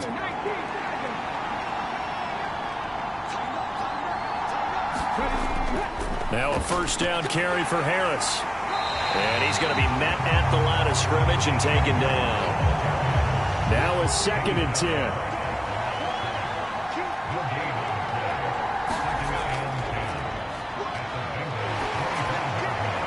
There's a quick hitch route and the throw complete. And he's brought down, but not before a really nice stiff arm to create a little space. The offense on third down tonight, just 1 for 3 thus far. They're up against a 3rd and 1 situation. And he's going to go down. He's sacked back at the 24. Max Crosby in there to drop him for his 11th sack of the year. Well, the pass rush has been a real strength of late. They know how to get after the quarterback. Absolutely. 4 sacks last week. That's their first one here. Anything in particular you've seen from them or on film? I think that they're winning athletically up front, winning those one-on-one battles, but also when the offensive line wants to keep everyone in and mass protect, they know how to scheme their way back to the quarterback as well.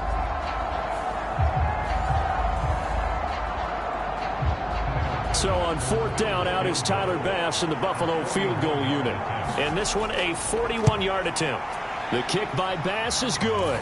And the Bills will add on to their lead.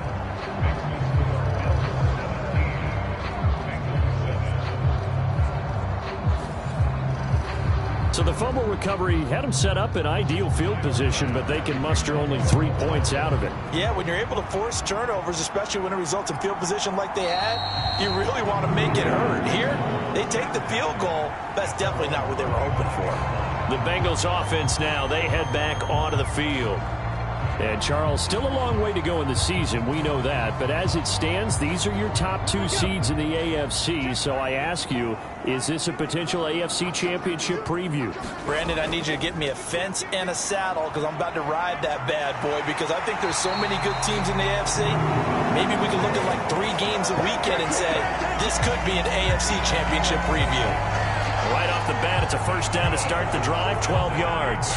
They had 3 tight ends in on that set, and they were really good at blocking for their running back. And give them a lot of credit because in football nowadays, tight ends coming out of college often don't block very often. These guys have really developed into superior blockers, and that's why they use them in this formation so often. They keep it with Barkley on first down.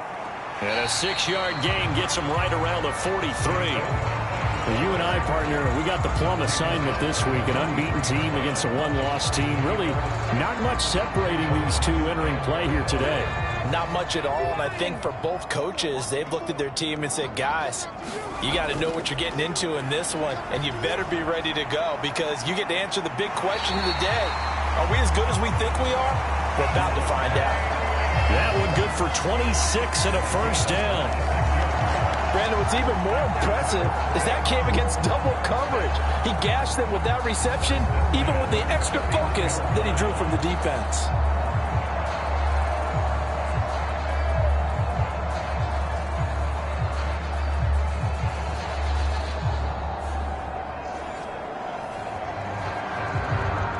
So 1st and 10 now in Buffalo territory, down at the 31.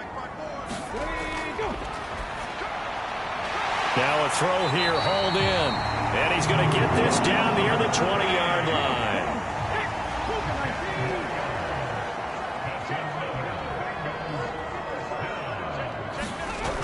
Now on first down, he'll drop to throw it.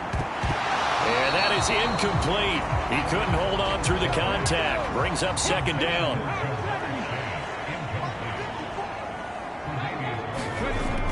Barkley, inside handoff. 5 yards. Now it's 3rd and 5.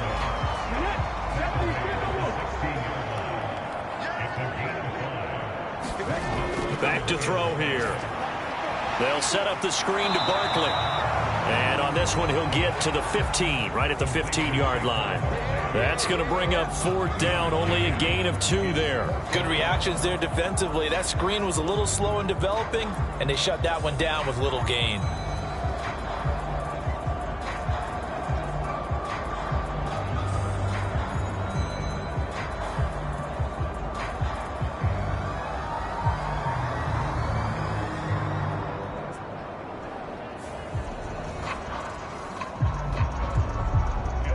So on 4th down, on is Evan McPherson and the Bengal field goal unit.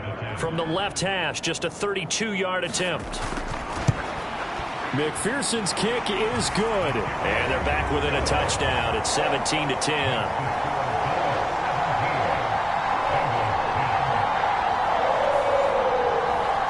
So the 3 points there, and CD, that helps them inch a bit closer.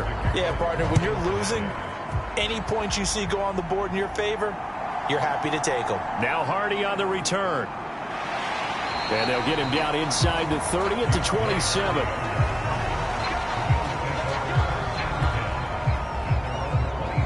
So here are the Bills to take over. They've got the lead right now, and remember, they are riding that very impressive 7-game winning streak, trying to push it to 8.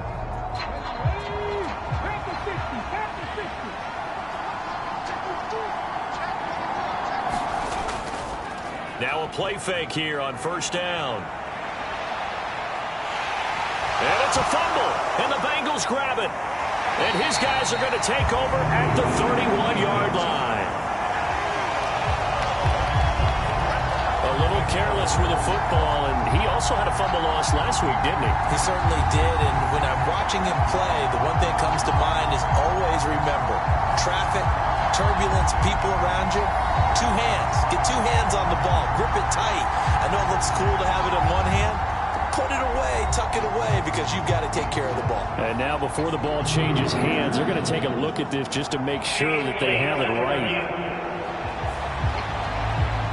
Now the question, was the knee in fact down before this ball comes loose? And is the video convincing enough to overturn it? A lot of factors here. Remember, you also need clear possession of the football afterwards. This is a tough one to overturn.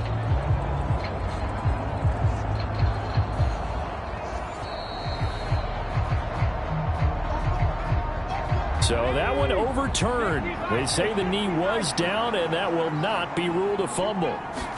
2nd and 5. It's complete to Diggs. And they get him down, but not before he takes it across the 40-yard line. 11 yards and a Buffalo first down.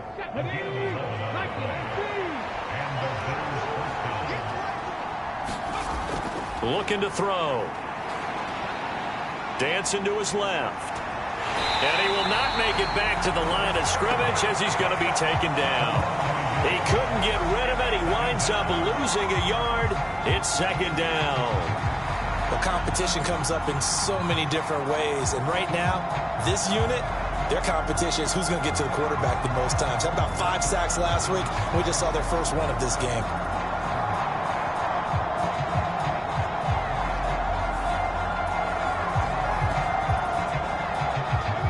The sack cost him only a yard. It's 2nd and 11. Off the play fake, he'll look to throw. He's got his target. It's the tight end Knox. And he gets this to the other side of midfield across the 45 before going out. 15 yards that time, and a Buffalo first. Good job there of getting his tight end involved because he lines up on the right side of the formation, just works his way across the field. I really like how they were in sync on that one. He spotted the open gap in the zone, and his quarterback found him, and they get a first down. So they'll come up in Bengals territory now with a 1st and 10 at the 44-yard line. They'll look to throw here.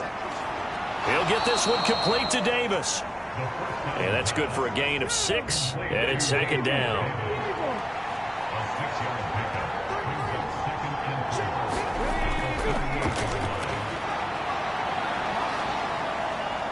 And he's going to go down. They get to him back at the 40. It'll be a loss of only a couple on the sack, but now it'll bring up 3rd down. And this is a quarterback who's already had success on the ground in this first half, but this time they're able to hem him in. And it's always different when you rush a mobile quarterback as opposed to a guy you know will be right back in the pocket. In this case, you got to make sure the inside pressure and the outside pressure match, and maybe even a second wave to make sure if he squirts free, you've got someone to tackle him.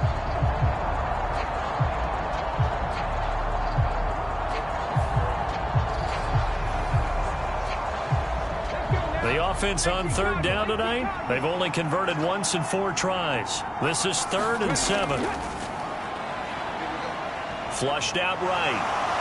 Now a loose football. The ball comes out, and the Bengals grab it. And he's able to get it back here to the 43-yard line.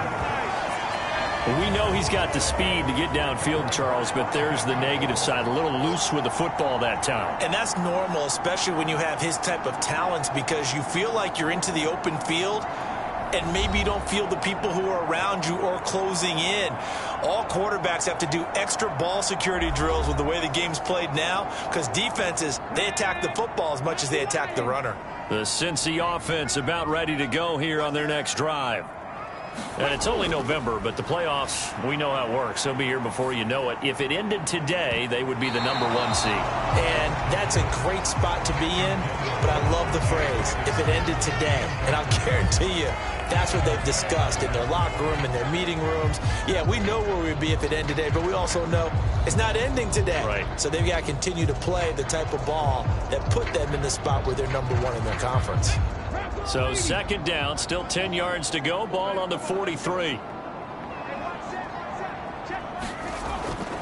Now a shotgun snap as they'll look to throw. Oh, he'll want that one back. Incomplete. He doesn't drop too many in that department. Third down.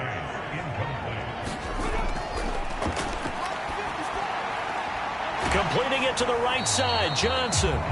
And he's not quite going to get to the marker. It'll be a gain of 8 on 3rd and 10. Brandon, it certainly looked like they had that play defended well, but it still almost worked. Got it to the running back. He wound up getting really good yardage out of it. But it was 3rd and long, and they were able to rally and stop it before he could get to the marker.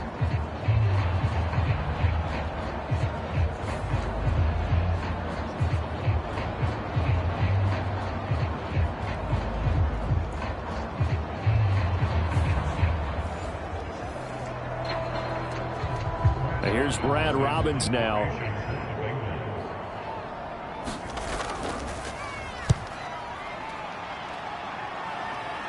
And this will be up to the ruling of the side judge here.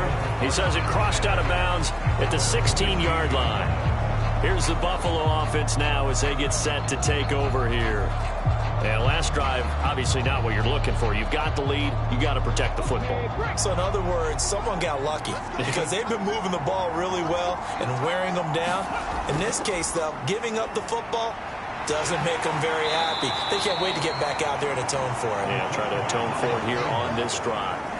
He'll get just a yard on the scramble. It's 2nd down. So, Charles, this defense, they definitely know that they've got their hands full here going up against a group that has won 7 straight. What's the key for them in this ball game? Well, we asked their defensive coordinator that very question, and the response was, we have the mindset that they actually have to react to us, not the other way around. So it sounds to me like the plan is to do the attacking and not wait to see what they present to them. So they'll come up 1st and 10 now from the 33.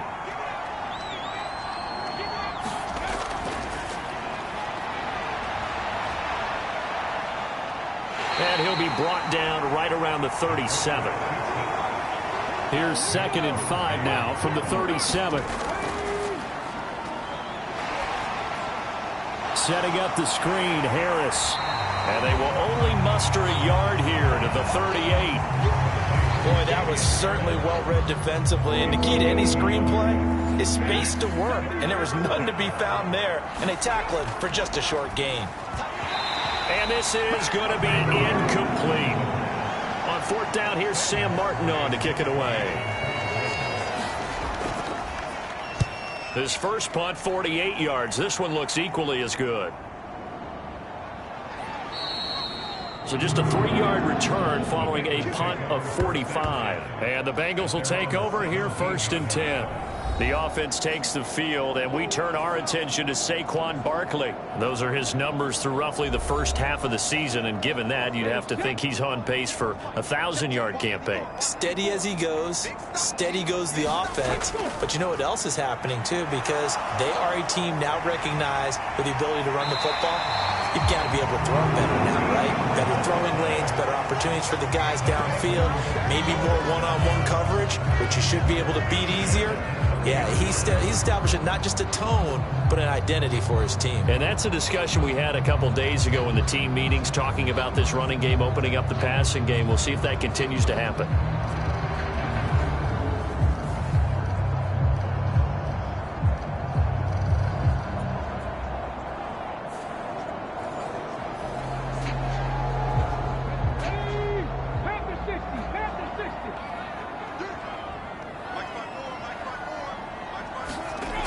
They'll look to throw here on first down. Oh, and his early struggles continue. Here's another one intercepted. And his guys are going to take over at the 31-yard line. I believe this is what you would call growing pains here, partner, because this defense obviously took the challenge facing the rookie, and they wanted to help indoctrinate him to the NFL. So now the big question is, can he answer that challenge and rebound with plenty of time remaining in this game? Ready? 60 Bison, 60 Bison. Screen, watch the screen. They'll come out throwing here to start the drive. And he's got his target, Harris. Now the Bills are going to use the first of their timeouts as they'll stop it with just over 40 seconds to go in the first half.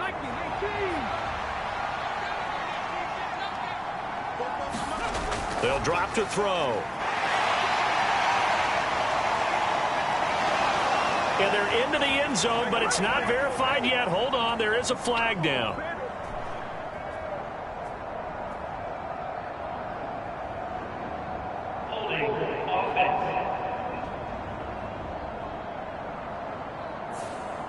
So reverse the celebration. We'll see if they have something else in their bag of tricks. And isn't that always tough to watch when they score and you see the excitement and then when they realize those points aren't going to count? Oh, the turnover fest continues. Here's another interception. It's Brian Branch with it. And the Bengals are going to take over once again with a football at their own 20-yard line. Well, Brandon, as they say in popular culture, this one's going to leave a mark because they can see the end zone, but it'll stay out of reach because of their error. All their offensive teammates have to get with the quarterback right now, offer a little bit of encouragement because what's done is done. Let's get them next time out. The Bengals drive about to get going. With his slim deficit closing in on the end of the first half, we'll see if they can move this at least into field goal range and try to get 3 out of this drive. Buried by multiple defenders on the drive's first play. They were trying to set up a screen there, but that one just too slow in developing. Yeah, too slow in developing and well read because that ends up being a bad feeling for the quarterback. When he's got no blocking in front of him, his guys are just going to let defenders go, and they're coming for him. And he's going to go down. Couldn't get a throw off with the pressure. Maybe that was for the best, as that brings us to the end of this first half of play. So we've reached halftime with the visiting Bills taking the lead to the locker room. As we send you down to Orlando, where Jonathan Coachman has our EA Sports halftime report. Coach. Okay, Brandon, thanks very much. Welcome in, everyone, to our EA Sports halftime report. Let's get you caught up on what's going on around the NFL. We'll begin up in the Still City, Acrisure Stadium in Pittsburgh. And as you see, they were winners back on Thursday night. Kenny Pickett leading the way there as the win gets his guys back to 500 on the year. From there, we head down south to Atlanta to check on the Falcons at home at Mercedes-Benz Stadium. And they were losers in that one to the visiting Minnesota Vikings. Tyler Boyd, well over 100 yards receiving with 3 touchdown catches. Finally, on Monday Night Football, a good-looking matchup in the AFC. Chargers and Jets from MetLife Stadium. Coverage, 8:15 Eastern Time.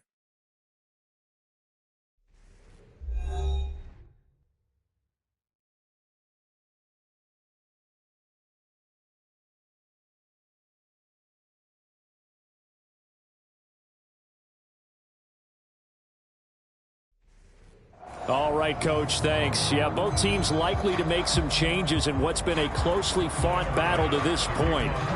1 touchdown is the difference. 17-10 our score, and we are back underway on EA Sports. And the half will begin with a touchback.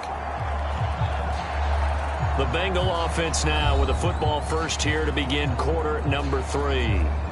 Well, Charles, we saw a pretty entertaining first half, close ball game. Remember there toward the end of the second quarter, the opposition scored to take the lead. Now we'll see if these guys can get a score of their own to regain that lead. Yeah, they want to have that type of a response, don't they? Because they want to find a way to take control of this ball game one more time. Gauntlet's been thrown down. They want to see if they're ready to answer it. A first down carry for Barkley. And the result here, a pickup of 8. Leaves him with 2 to go on second down.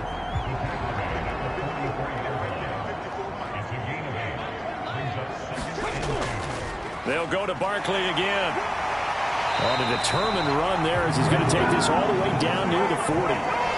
55 yards rushing now on 8 carries for him so far. The more football I watch, the more I want to check and see if teams are going to panic when they're down on the scoreboard. And this team has shown no signs of doing that. A lot of the time, they come out after the half. Things haven't worked so well in the first go-around. They want to throw the football like crazy. But the way to open up throwing the ball is to run it. And they've run it well here to start the second half.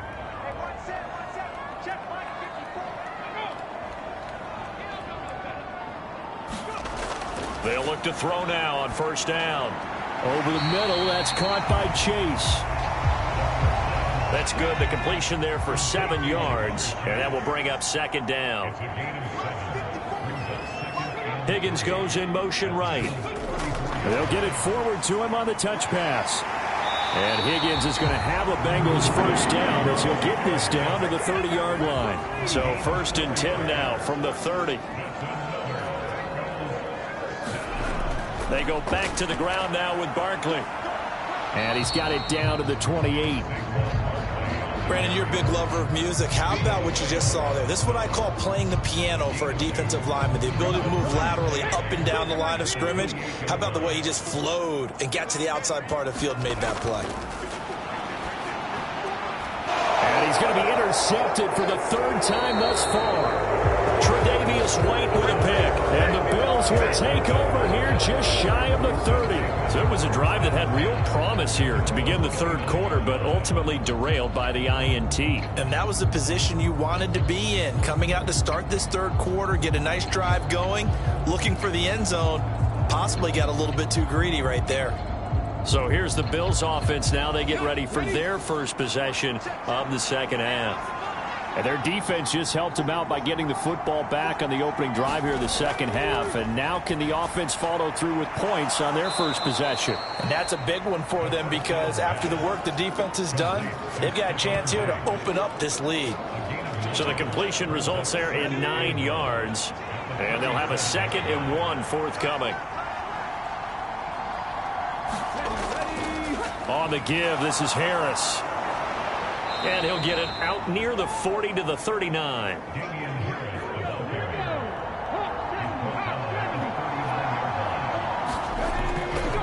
First down, and they go back to Harris. And he'll manage to pick up about 4. It's second down.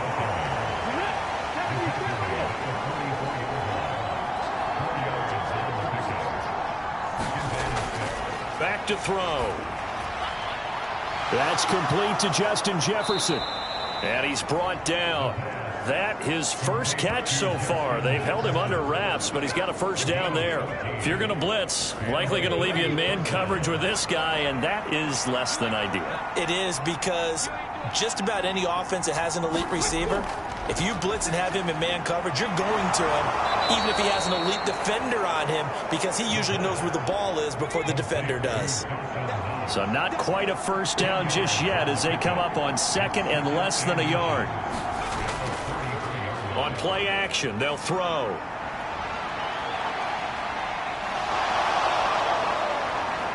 And he will slide to a stop. He does have the first down. 17 yards on the pickup there. The drive will continue. Facing 2nd and short, that gives you a chance to go for a bigger play through the air. But I think he said to himself, why not just handle this one? Got all the yards he needed and then some, and made that snap a huge success.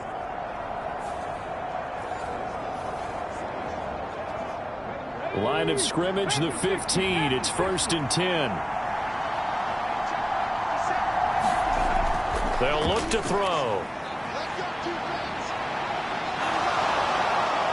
And he'll get it here to the 10-yard line. He'll get 5 out of the scramble. It's second down.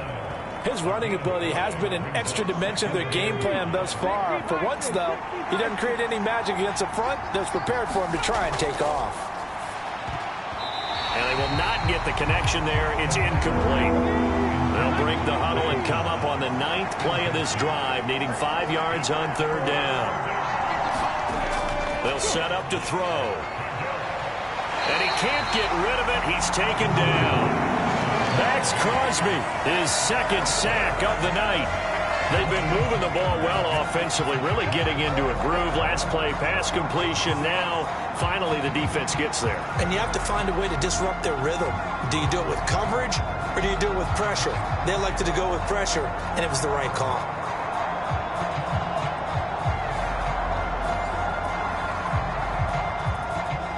Tyler Bass out for the Bills field goal. And this one will be a 29-yard attempt. The kick by Bass is good. And the Bills will add on to their lead.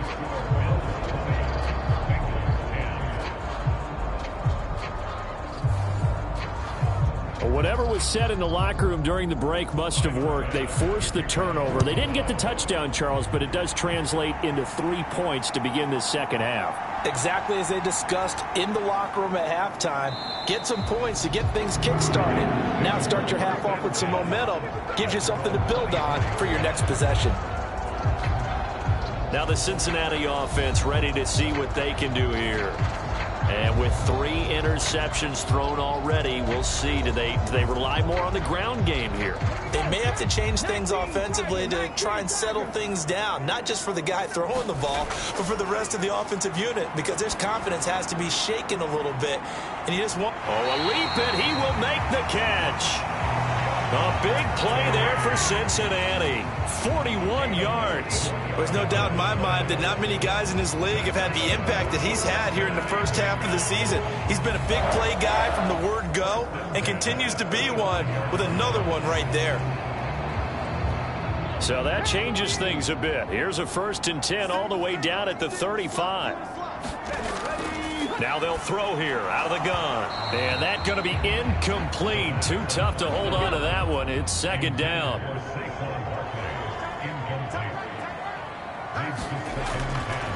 Now back to throw. Going underneath, he's got Hockenson. They do get a yard there, but only a yard. Leaves them with 3rd and 9 looming.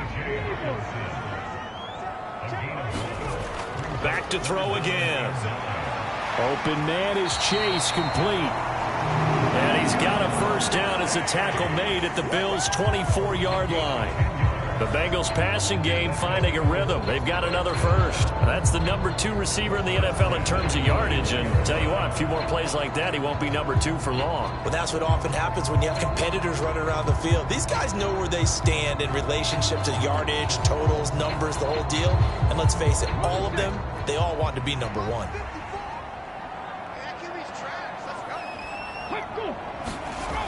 Again, he'll drop to throw.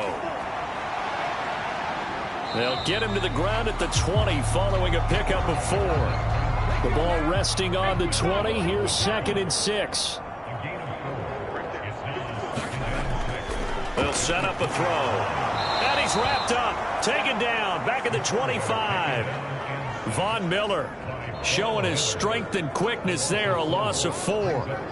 Von Miller still rushing the passer at an elite level well into his 30s. Only 11 games last year, already in the top 20 all-time in sacks, and could make a run at the top 10 this season with more plays like that.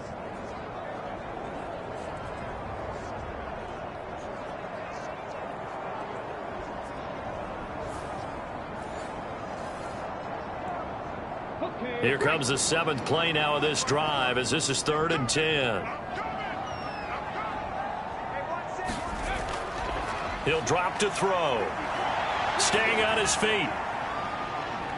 And they'll work it inside the 15-yard line before it's all said and done. Give him 10 that time, escaping the danger, running with it, and picking up a 1st down. No surprise to see his sideline fired up by that big play. Heck, we're fired up, and we're supposed to be neutral. That's a quarterback putting his body on the line to fight and just barely get the 1st down. When he does something like that, it gets everyone ready to lay it all out there and try and match his intensity.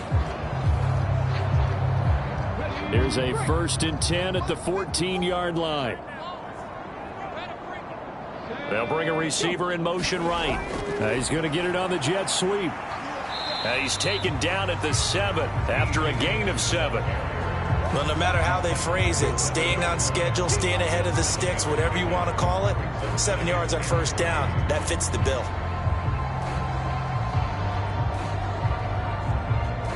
Second down and 3, ball on the 7.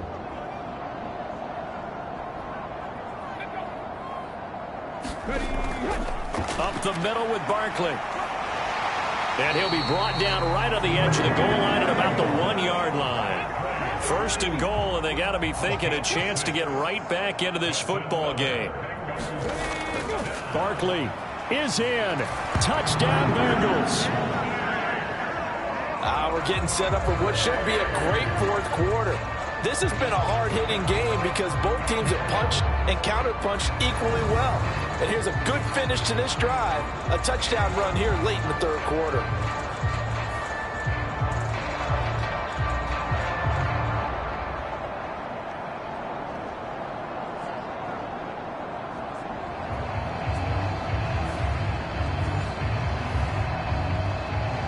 McPherson now for the extra point.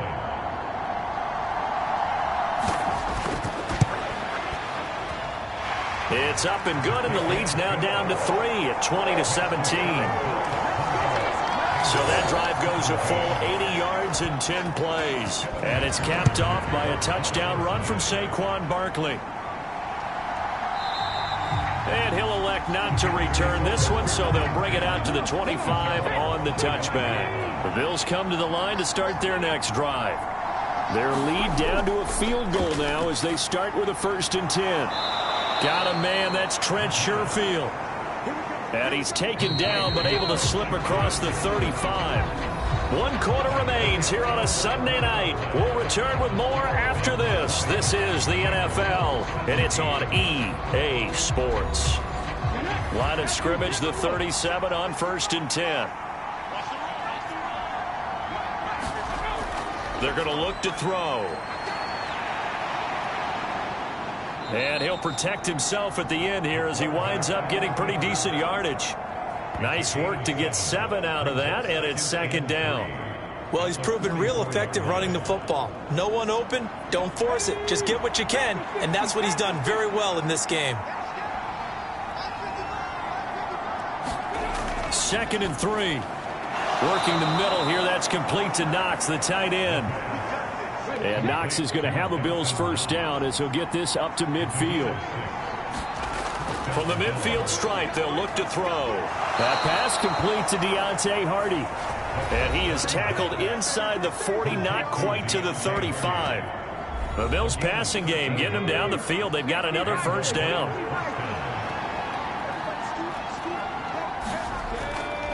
They'll try the right side with Harris. And he'll get it inside the 35. They know that old expression, it's not my night. It hasn't been his so far. I don't know if the legs are a little bit heavy. Sometimes having to hang out all day and play doesn't exactly play to your advantage, but it's been a tough go for him. And every time he looks up, somebody's there defensively. That was the same case on that play.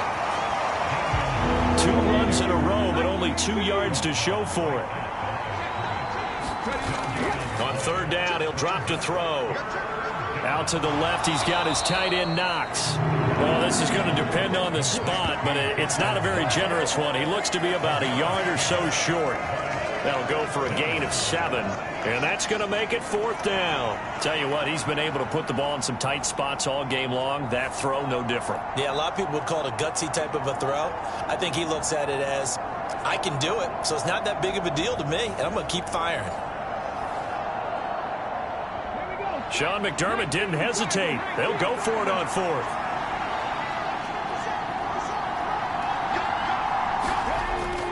They run for it with Harris. And they are going to stop him on 4th and 1 as they'll wind up going backwards.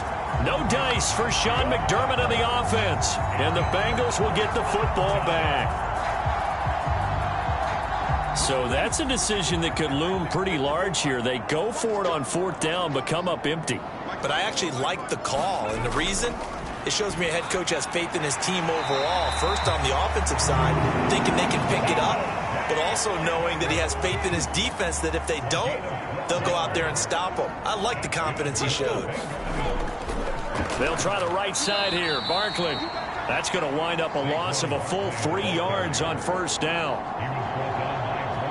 I really like what he did there because he took his practice work and converted it to game action because he used his hands, got off the block, worked laterally and stayed to the outside, and finished off the runner for a loss. After the loss, they'll come up 2nd and 13.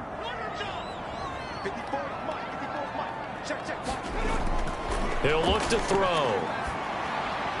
He's going to have the hook up here to Chase. And he's got a first down as the tackle made at the Bills' 44-yard line. That one good for 16 as the drive continues.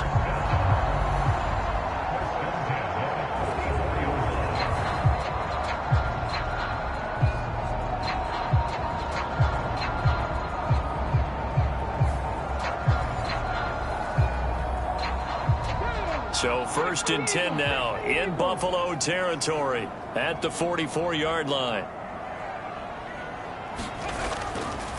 Here's a give to Barkley. And a good job of finding the open space to run as he's down close to the 30 here.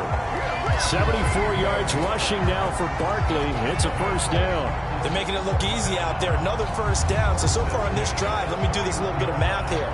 4 plays, 3 first downs. That's a pretty good recipe for success.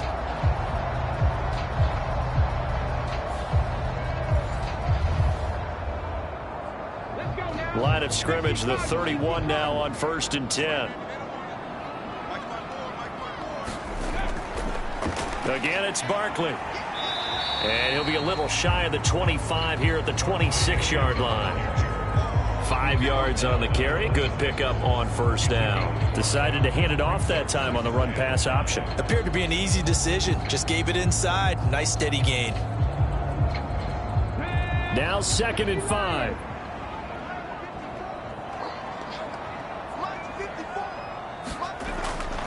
Out of the gun. They'll look to throw. That's taken in by Higgins. And they'll get this down to the 10.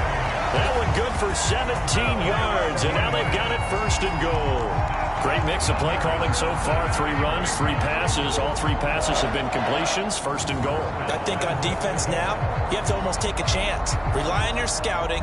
Pick a play you think they would run here, and just load up for it and see what happens. Only way to get the lead here, of course, with a touchdown, and that's what they're gunning for on 1st and goal. They'll try and run for it with Barkley. And he will maneuver his way down to about the 7. The line of scrimmage, the 7 now on 2nd and goal. He'll look to throw. This will be caught at about the 6. That time the completion goes for 4 yards, and we're set up with a 3rd and goal. That was an okay hook up there with his tight end, but unfortunately, they didn't get the kind of yards they had hoped for. That's going to bring up 3rd down. Johnson. And he'll get blown up behind the line of scrimmage. Back at the 6. A rough go there on 3rd down, a loss of 4. And now with where they are after that loss, I think conventional wisdom says you have to kick the field goal and tie the game. But if you've got a play that you really love, now's your opportunity to call it.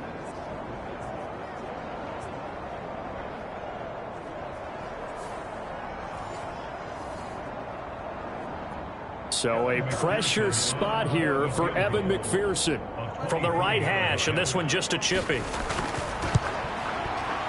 McPherson's kick is good. And in the 4th quarter, this game is tied.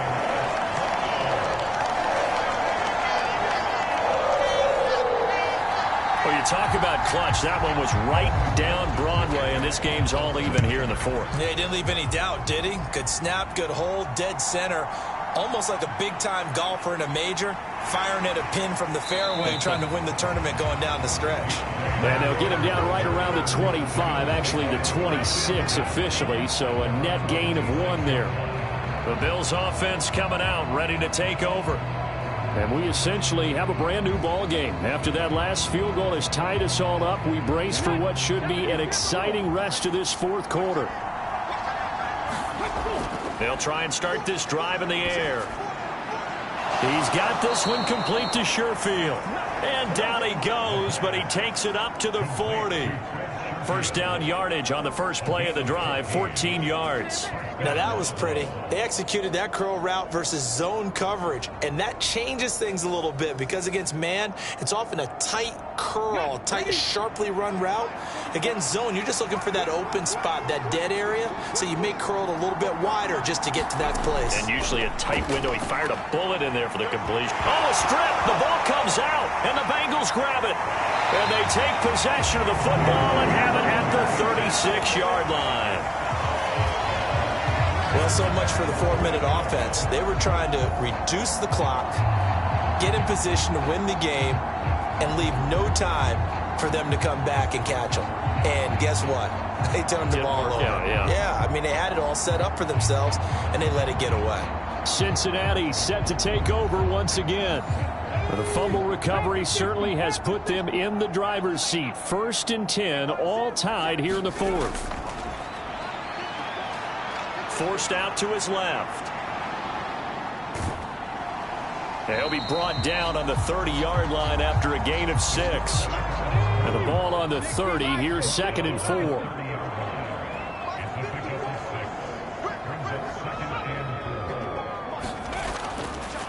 A handoff to Barkley. And the second wave of tacklers is going to get him as they stop him behind the line. Call that a loss of a yard, and things get a little more difficult here. 3rd and 5. I thought he did a nice job there setting an edge and make sure nothing could get to the outside. But he decided that wasn't enough for him.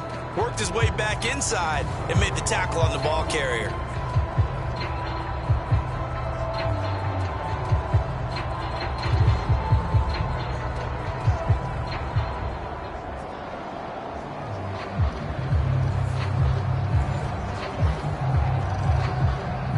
By the way, you'd be looking at about a 47-yarder from here as they come up on an important 3rd down.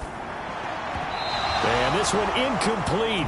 And another throw that really could have been, maybe should have been intercepted. That would have been number 4. Instead, it's 4th down. McPherson's kick is good. And they have taken the lead here in the 4th quarter.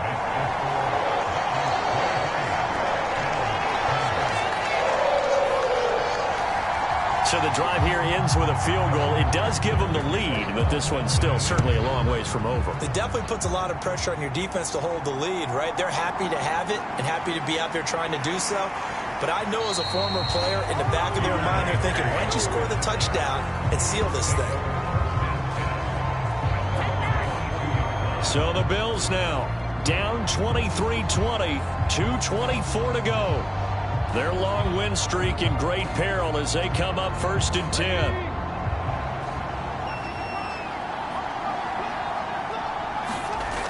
They'll come out throwing here on 1st down. Looking left side, and he's got a man. That's Hardy. And he'll get this up past the 25 before he's out of bounds.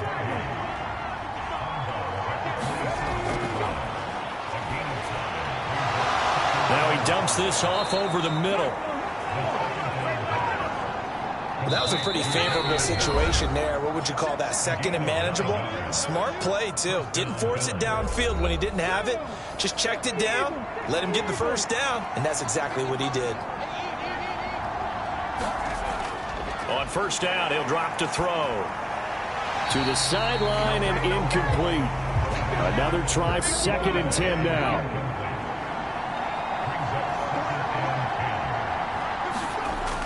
Back to throw. That's taken in by Knox. If you've been waiting all day for this Sunday nighter's been worth the wait. It's 3rd down here. Oh, and that's going to sabotage their comeback plans. It is intercepted. And he will bring it back. It's a pick 6 for a Bengals TD.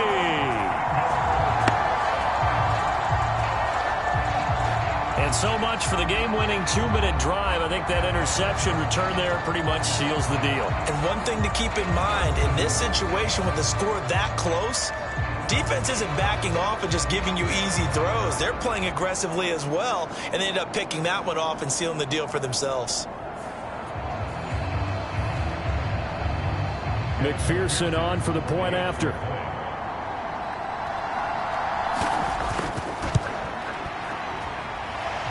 his guys will take a 10-point lead.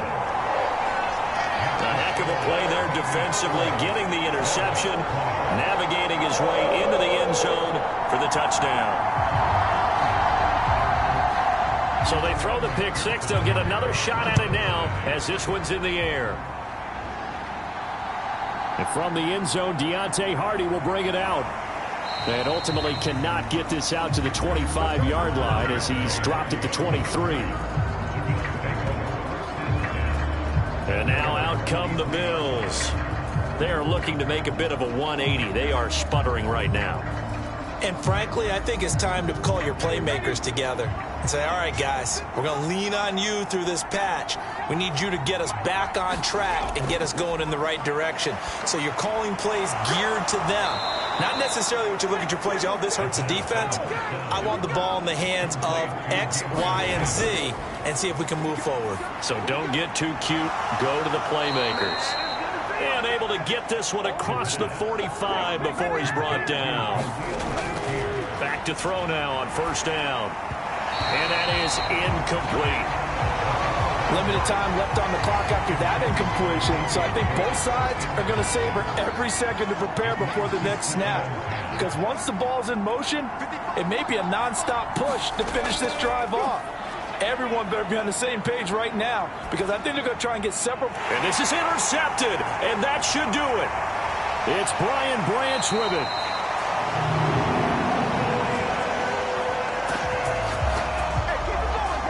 Boy, so another interception, CD.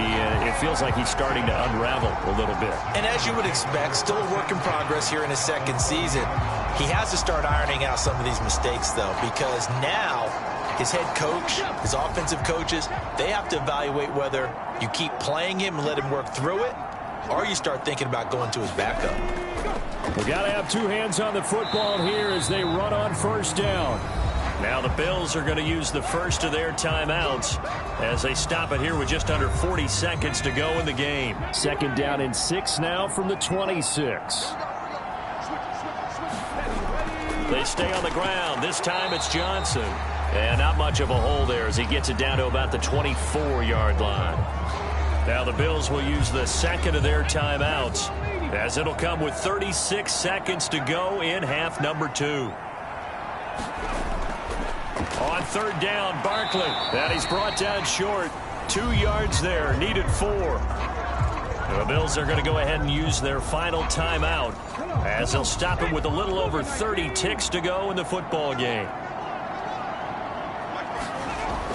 Back to throw here.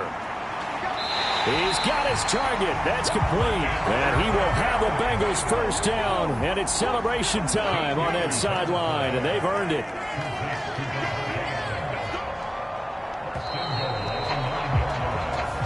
So this one in the win column now for the Cincinnati Bengals. And it took a big fourth quarter to do it, but bottom line, they got the job done. Yeah, it is the bottom line, isn't it? A few anxious moments along the way, though. A few sweaty palms, not just for the team, but for their fans.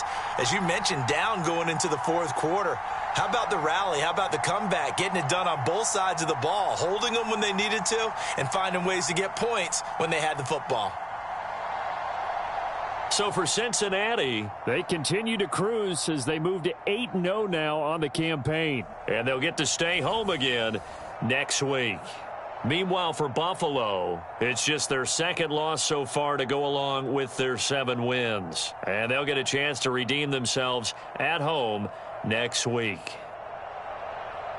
I'm Brandon Gaudin. Certainly have to thank Charles Davis, my broadcast partner, and our entire crew. We'll catch you next time right here. It's the NFL on EA Sports.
Tonight, from MetLife Stadium in New Jersey,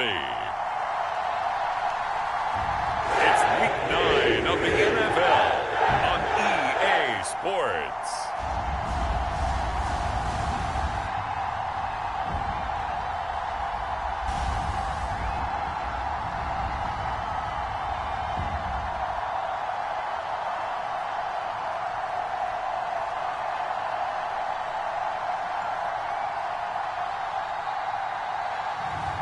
It's the New York Jets taking on the Los Angeles Chargers.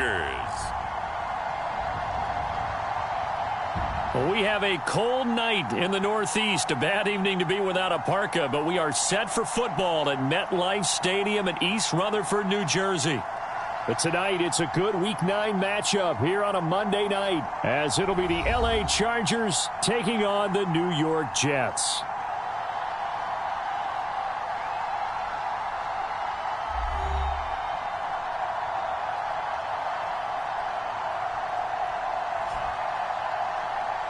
With Charles Davis, as always, I'm Brandon Gaudin. Charles, you talk about storylines in this one. I think it begins and ends with our two quarterbacks, certainly two of the best in the business. And nowadays, I don't think you can get by for long periods of time without a top-flight quarterback.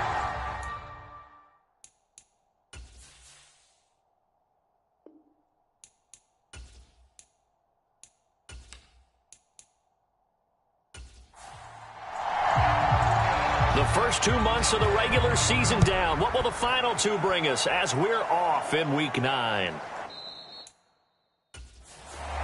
And this will go as a touchback, and they will begin things at the 25. So here's the Charger offense making their way out. And they will be led out by the youngster, the rookie, their QB. If you ask coaches at any level to design their ideal leader of a team, I think they're going to check every box with this guy. He's got the poise to handle responsibility. He stays calm under any kind of pressure, and he brings out the best of his teammates each and every week. They go play action here on first down. He'll get this out wide to Eckler. And he'll be upended at the 28-yard line. Just a 3-yard gain there. Here's 2nd and 7 now from the 28. Here's the first carry for Austin Eckler. And he is swallowed up right at the line of scrimmage. No gain on the play, and it's going to bring up a 3rd down. This defense for the Jets, they were very strong in the win last week over the Giants. In today's NFL, when you talk about goals for defenses, and you think that maybe you'd like to hold them under 14 points or so, we think our offense can usually get 17 to 20, so that's a reasonable goal. But when you hold a team under 100 yards of... Oh, he's hit. He lost the football. Put it on the carpet. And it's scooped up by the Jets. Still going. And he's able to take this one back to the 36-yard line. Well, that's unfortunate because he had a nice run going, but give credit to the defense. They got a hand in the cookie jar there, CD. You have to think about vision, finding a place to get down after you know you've gotten all you can out of a run, and obviously ball security is paramount. In today's football, everyone's coming after the rock. You've got to make sure you protect it and protect the yardage you just gained.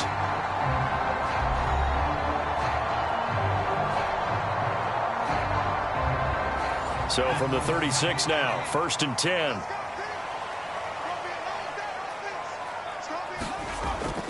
Play action. It's Eason. And he'll take this beyond the line of scrimmage as he slides to a hole. From the 34-yard line, here's a 2nd and 8.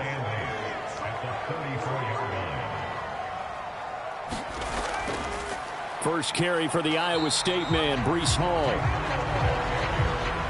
When you talk about the defense for these Chargers, they've been very good against the pass so far this year. Number 4 in the NFL right now. And I'm struggling a little bit trying to really categorize this crew. They're top 10 in the league against the pass, but the bottom half of the league in sacking the quarterback. That doesn't make sense. Imagine if this group ever put pressure on the QB, they'd easily move into the top 5. He's a talented runner, and that means he's always looking for bigger and bigger gains when he takes off. Certainly found some bonus yards there beyond the first down marker, and this early drive will continue with that extra jolt from his legs. From the 13 now, they work on 1st and 10. On 1st and 10, it's Hall. And they'll lose yardage here. They go backwards to the 13-yard line. He'll lose a yard there, and it's 2nd and 11. I think we got to give it up for him right there. That's a heck of an athletic move for a big man right in the middle of the line. How about the play he makes there? Nowhere to run, and he finishes that one off for a loss.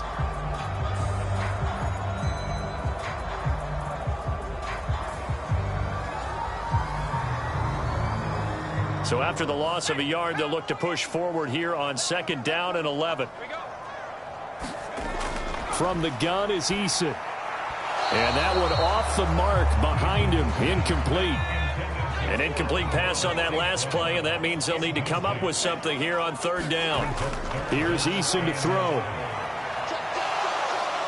And he's going to be dropped back at the 15-yard line. Derek Brown able to drop him for a loss of 2, and that will bring up 4th down. Well, we've seen how this quarterback can beat you with his legs. Saw it earlier on this drive, as a matter of fact. But that time, they had him covered. They really gave him no place to escape because oftentimes they're able to find a crack, a sliver, anything that can get them upfield. On that occasion, nothing open at all, and they swarmed him. Koo knocks this one through the post. And the Jets hit the board first. It's 3-0.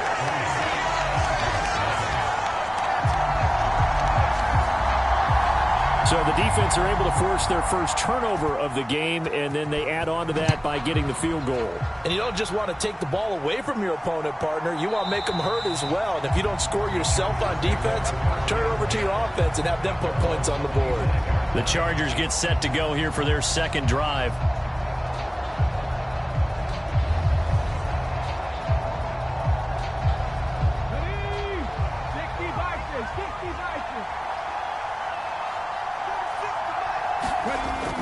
Now on 1st down, he'll drop to throw it. On the screen, this is Eckler.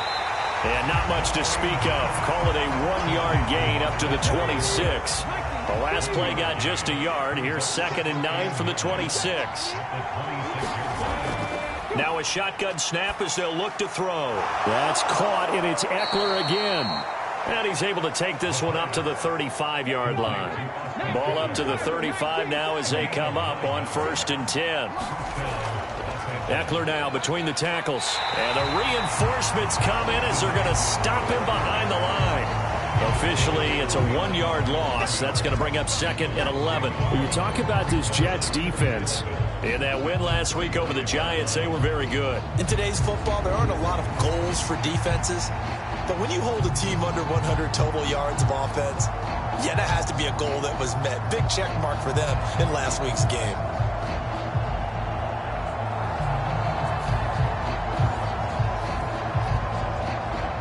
Second and 11.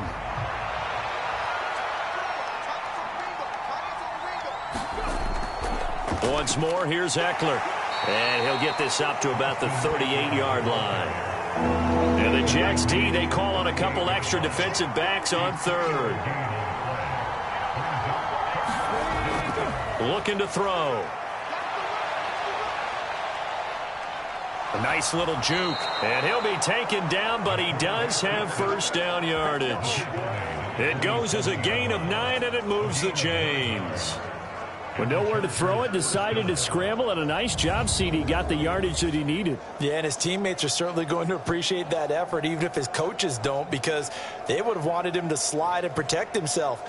But he chose team gain over personal protection. A couple of 1st downs on the drive already, as they'll go from the 47 now on 1st down. Now they'll switch it up here and look to throw. And a quick throw here, that's complete. Pretty darn good, as you see right there on your screen. I'll echo that. Darn good. 2 touchdowns, right? And the ability to be in sync with each other, right? To understand that he's going to be where the quarterback expects him to be when the ball's thrown. This 2nd and 4. First carry now for Isaiah Spiller. And they go backwards here, losing yardage back at the 48-yard line. Call that a loss of a yard, and things get a little more difficult here, 3rd and 5. Part of the thinking when you bring in extra tight ends, you're hoping that each of your guys gets those one-on-one blocks and creates a crease for your runner. You know what the converse is, though? You've got to win those one-on-one blocks, and when you don't, that's the result you end up with.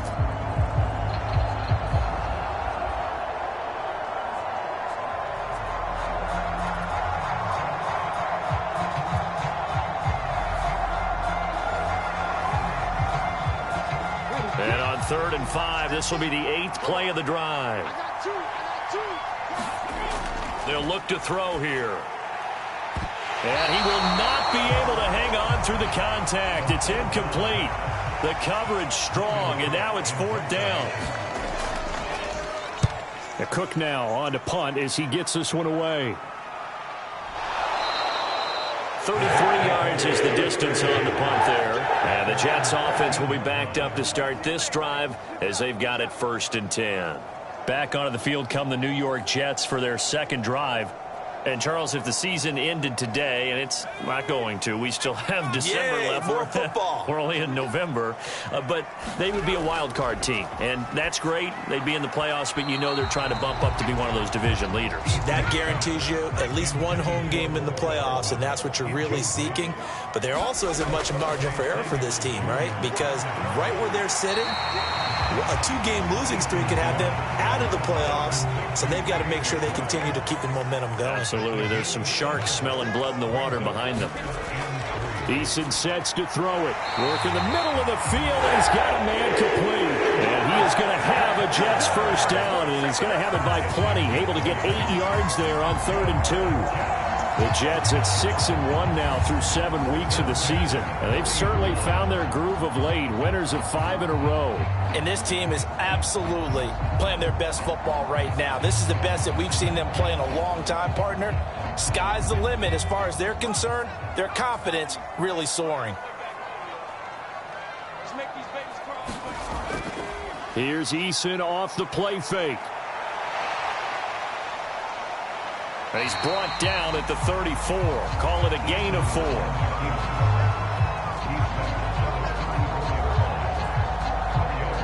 Line of scrimmage, the 24. This is 2nd and 6.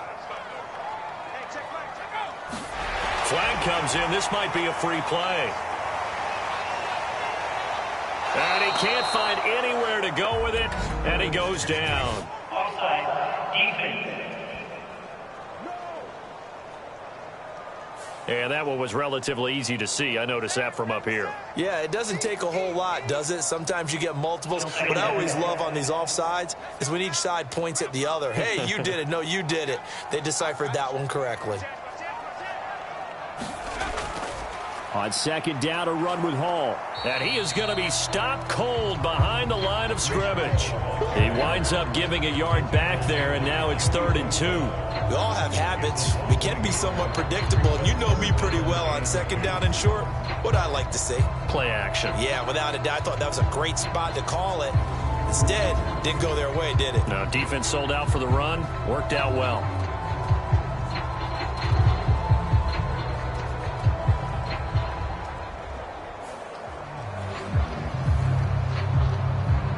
They need 2. Here's 3rd down. They'll run with Hall. And he won't be close to a first down as he runs into a wall right around the line of scrimmage. Call it no gain there, and it leads to a 4th down. Defensively, we always know that he is tough in run support, and I think the way that he gets there is he understands what an offense is going to do before the ball's even snapped. A great job of scouting prior to the game, then reading, reacting, and taking the right path to the ball carrier.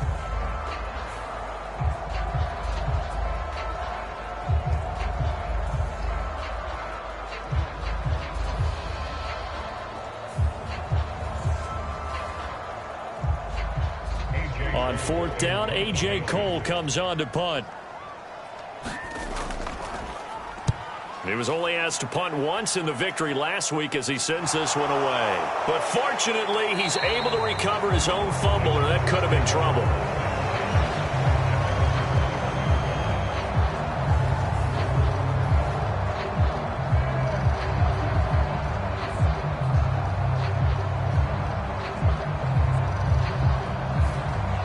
Here's the Los Angeles offense as they get set to take possession. The crowd may be losing just a little bit of the edge after back-to-back punts. They want some big plays. They want to see some offense. They want to see somebody break away, whether it's through the air or on the ground. Now it'll be interesting to see where the patience is on both sides. Each head coach, can you hang in there and not try and force something that could put your team in some jeopardy? 10 yards there to start the drive, and just enough by about the length of the football for a first down. That was good, tough running right up the middle. And if the defense can't penetrate and make him slow his pace or change direction, that's often the end result. Line of scrimmage, the 31 now on 1st and 10. They'll drop to throw. Ball hit as he throws there, incomplete. Here's 2nd and 10.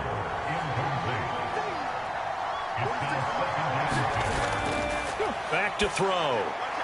Over the middle, and it's caught. Keenan Allen. They get 7 out of that, so they're left with a 3rd and 3. And, CD, defensively, you're going against a hot quarterback coming off a 3-touchdown game in their victory a week ago. Well, what's the big key for them to try to slow him down? You ask all the tough questions, don't you, partner? Because with this guy, if you blitz him, he takes advantage of that man coverage and burns you. But if you bring on those extra DBs, he sits back there and does what he wants. To me, it's going to be those DBs. When they catch the ball, big-time tackles really put it on those receivers.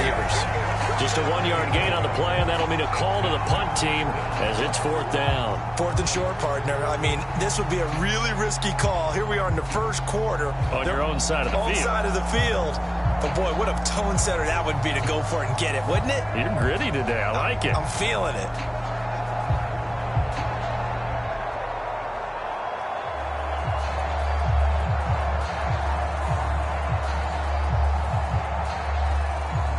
On 4th down, on is Logan Cook to punt.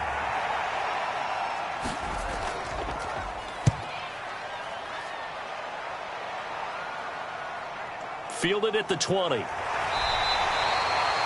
So a good punt, but a solid 12-yard return. And the Jets will take over 1st and 10. The New York offense taking over for their next possession. They've got a 3-0 lead and the football as they start 1st and 10. Eason going to throw it out of the shotgun. And he's finally taken down, and it's a big gain there on what will turn out to be the final play of this first quarter. 3-0 after 1 on EA Sports.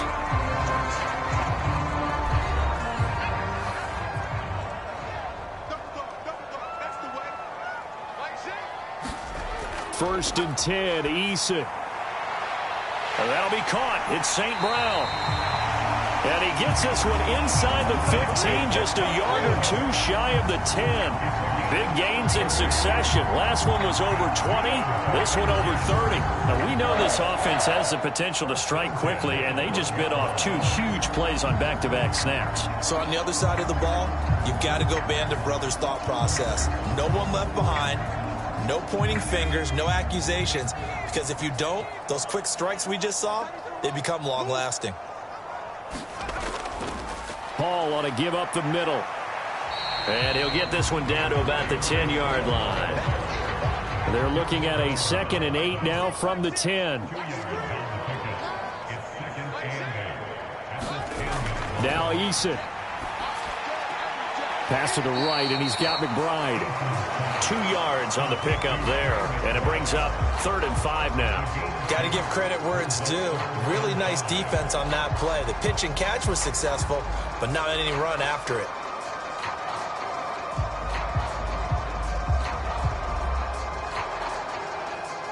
The Jets on 3rd down. They've hit 2 for 4 thus far. This will be 3rd and 5. Eason. Out route looking for McLaurin. He's got him. And I don't think he got there, no. He's short by maybe a foot, maybe. Call it 4th and inches. If this were baseball, we'd call this small ball. Instead of pushing it downfield, they throw a short pass trying to pick up the 1st down, but the defense rallies to the football and stops him short, bringing up a 4th down.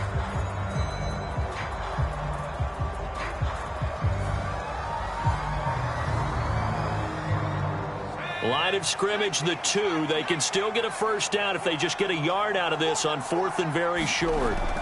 Needing the tough yards, they run it with their fullback. And he is in. Touchdown, New York.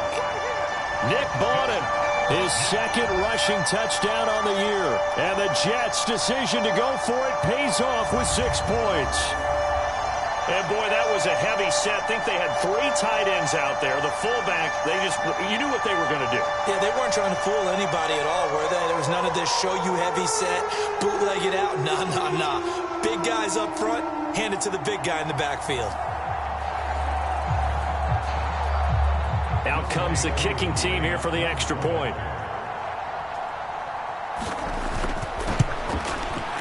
It's up and good, and that'll increase their lead to 10-zip. So the drive there took 6 plays, and it's culminated by a 2-yard touchdown run. The kickoff unit is out on the field, and they will send this one away.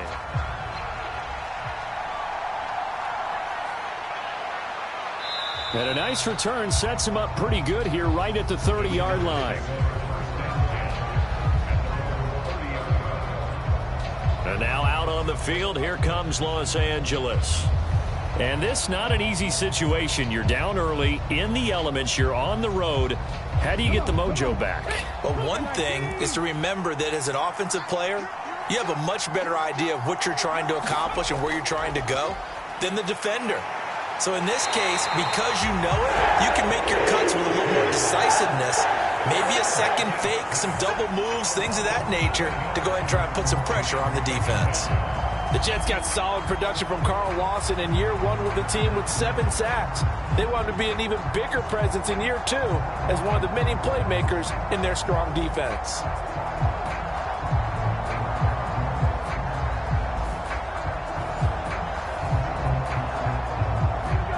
Following the sack, they'll look to make amends on a 2nd down and 17. Now back to throw. And the pressure gets to him again. John Franklin Myers, he's the one to get him, and that is sack number 7 for him on the year. So, Brandon, we've sat in with a lot of coaches, and when they talk about things they want to accomplish offensively, I'm not sure that sack and sack are on their play sheet.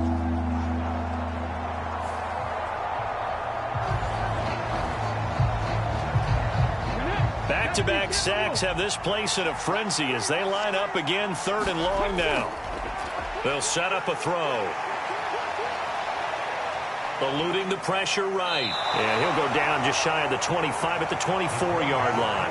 Pretty solid gain of 7 yards that time as he scrambled, but now they face a 4th down. I thought he did a pretty good job there to get back what he could, but let's face it, that sack on 2nd down, talk about throwing a wrench into the works. It certainly did. Yeah, he did everything he could there trying to pick up some positive yardage, and he did, but not enough.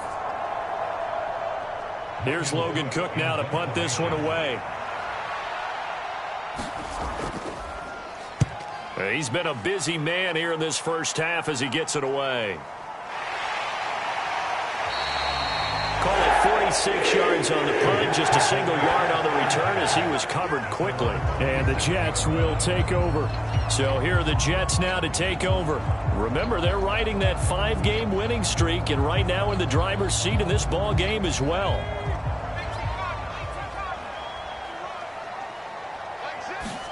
They'll throw on 1st down with Eason. Open man right side is St. Brown. And down right around the 32-yard line, 4 yards on the pickup. From the 32-yard line now, here's a 2nd down and 6. Throwing is Eason. All that gets him is just a yard, and now it's 3rd down.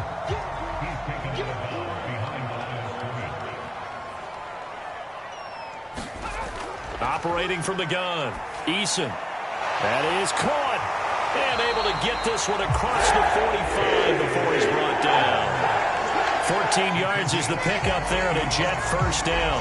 And this was a nice example of an offensive coordinator scheming his guy open. Just a little underneath route, just trying to free up some space. And it worked awfully well. Got him not just space, but plenty of room to run after the catch to pick up really nice yardage.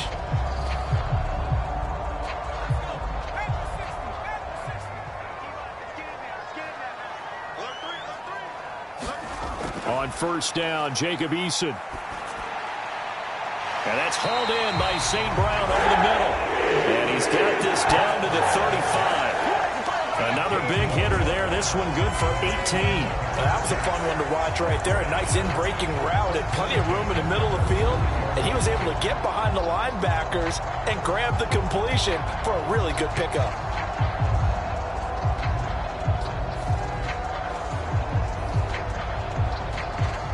So from Charger territory now, here's a 1st and 10 at the 35-yard line. Out of the gun, they run it with Hall. And he'll take this down to the 33. Here's a 2nd and 8. That's a good play by the guys on the defensive side of the ball. Held them to a gain of 2. And that changes the playbook a little bit now for the guy calling plays. 2nd and 8. Now he's got to probably think about going to the air instead of maybe staying with the ground game. I see the surprise in your face there, partner. That is a rare incompletion from him. He's been on point this entire game. He has percentage completion-wise way up. Not that time. To throw on 3rd down. Eason flush to his right. And brought down, but not before they're inside the 25. Good work by Eason that time, and it'll be a 1st down. No shortage of impressive moments from him thus far. Now he's halfway to the century mark, and we're still in the first half. There's been no answer for his running ability so far by the defense. I can't wait to see what adjustments they'll have to make during the halftime break.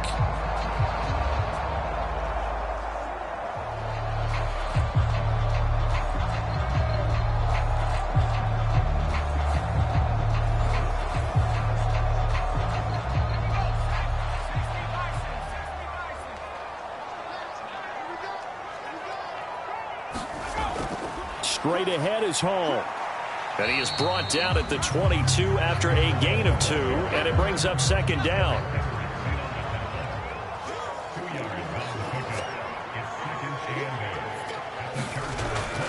Looking to throw. Eason. Big strides. Look at him go. Touchdown, Jets. Trey McBride. His 6th touchdown of the season. And the Jets are able to widen their advantage. For good reason, quarterbacks want to get the ball to the perimeter to their wide receivers for big plays. But in this situation, it felt like, based on coverage, he knew that he wanted his tight end to have the football, and for good reason.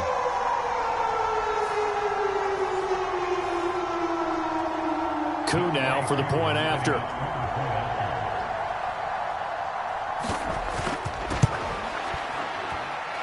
He's got it, and it's 17-0. A good drive that time as they go 9 plays in all. And it was capped off by a touchdown reception from Trey McBride.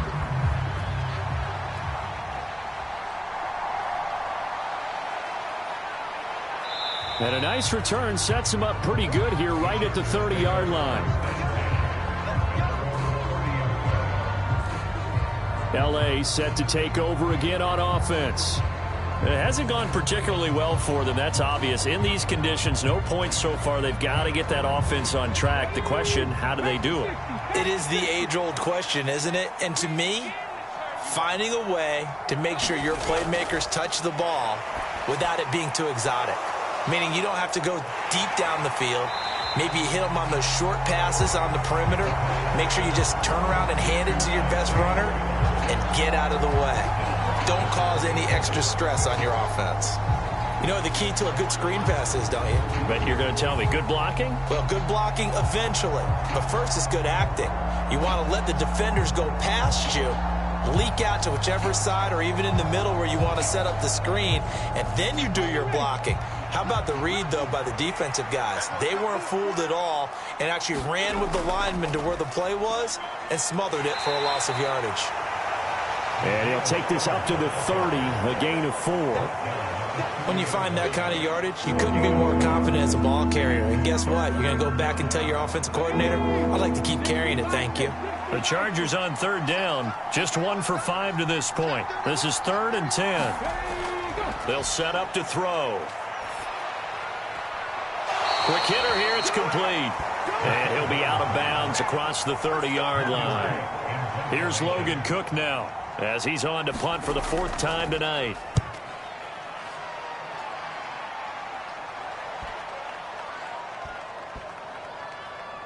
Oh, and what a play on special teams here. This is going to be down inside the 5, all the way down at the 2-yard line. And he's got to be fired up about that effort. I don't think he could have walked down and placed it any better than where he ended up putting the football. That was excellent. The Jets offense now works their way back onto the field. And thus far, the weather has not slowed this offense down one bit. They've looked good so far in the first half. They certainly have. And think back to our meeting with the head coach. And we asked him, because we saw the forecast for this game, didn't we? We said, hey, have you prepared for this? And he talked about the different drills that they've done in adverse conditions, the wet ball drills, things of that nature. He said, I don't think it's going to slow us down much. We tend to handle it pretty well, and he's been right. Eason on second down. Middle of the field, he's got McLaurin. 6 yards the pickup, and that's a first down. 2 minutes remaining in this first half of football. A reminder coming up just a few minutes from now, we'll send you to Jonathan Coachman and our crew in Orlando. Coach will have a look back at some of the stats and scores from yesterday's action. Being chased out left. And he slides and covers up at the end as he's going to be able to pick up decent yardage. Now a 2nd and 2. Back to throw. Eason. That one is slant to McLaurin. And up to the 35 before they're able to knock him down. Ball up to the 35 now as they come up on 1st and 10. Escaping the pressure right. And he slips up past the 45 before being tackled. The Jets are going to use the first of their timeouts as they'll stop it with just over a minute to go before halftime. Throwing on 1st down. Eason.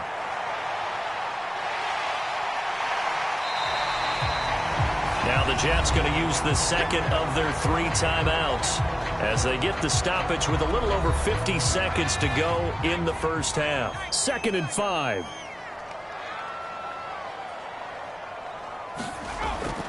Looking to throw. Eason. St. Brown making the catch on the out route. Catch number 40 for him on the year. It's a first down. Back to throw.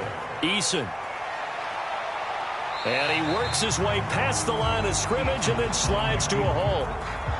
He'll wind up getting right about 4 there on the scramble, and it's 2nd down. The Jets going to go ahead and use their final timeout as they'll stop it with 13 seconds to play in half number 1. A handoff for Hall. Oh, he's brought down. And remember here, no timeouts left. They got to get to the line quick. So we've hit halftime here at MetLife Stadium with the home team, the Jets, leading this one. As we'll get you down the coast to Orlando for Jonathan Coachman at our EA Sports Halftime Report. Coach. All right, Brandon, thanks very much. We'll get back to you and Charles in a minute. But first, time to give the folks at home a look at what's going on around the NFL. We'll get started over at Mercedes-Benz Stadium in downtown Atlanta, where it was the visitors from the north, the Vikings, who were able to get the road victory. Tyler Boyd, well over 100 yards receiving with 3 touchdown catches. We'll stay in the NFC South as we head to Carolina to check on the Panthers. And they fall in that one to the visiting Indianapolis Colts. Tua Tagovailoa leading the way in the victory with 3 touchdown passes. Lastly, let's get to Pittsburgh to check on the Steelers at home in Acrisure Stadium. And they were winners in that one as they defeat the visiting Tennessee Titans. Kenny Pickett leading the way there as the win gets his guys back to 500 on the year.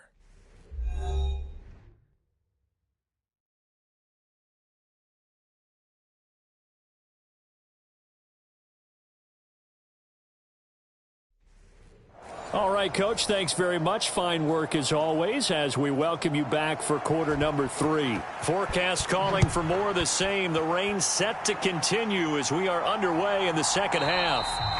And this will not be returned, so the second half begins with a touchback. Here's the Jets offense now getting set to start off this third quarter. And they've got the lead, CD. What do you expect from them in this second half? Well, I like what they were able to do on the ground in the first half because they had a lot of success running the ball, and I certainly think we'll see more of that. But I'd keep an eye on that defense, and I think their coaches up in the box will do the exact same thing. If they start to see one or two guys start to creep towards the line of scrimmage, that'll be licensed to take some shots downfield. On 1st and 10, Eason. And that'll be caught by St. Brown. And he's able to get this one out closer to midfield across the 45. They'll give to Hall. And he is met in his tracks behind the line of scrimmage. He'll lose a yard on the play, so now they need 3 yards on 3rd down. And plays like that are exactly what this defense needs here early in the second half to give it a little spark. I think their halftime adjustment, what they talked about, maybe it was just a little inspirational speech. Who knows? But looks like they're ready to go.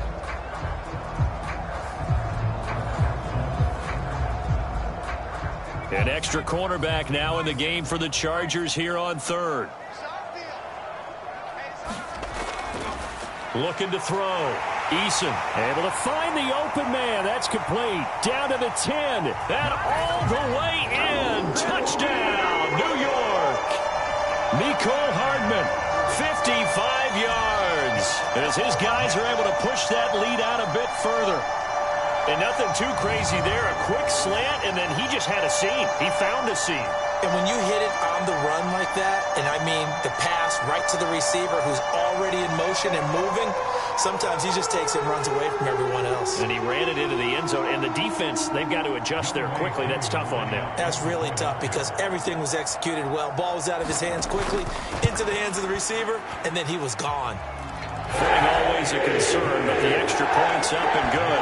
And the lead is now 24. The Jets kick team out now to boot this one away.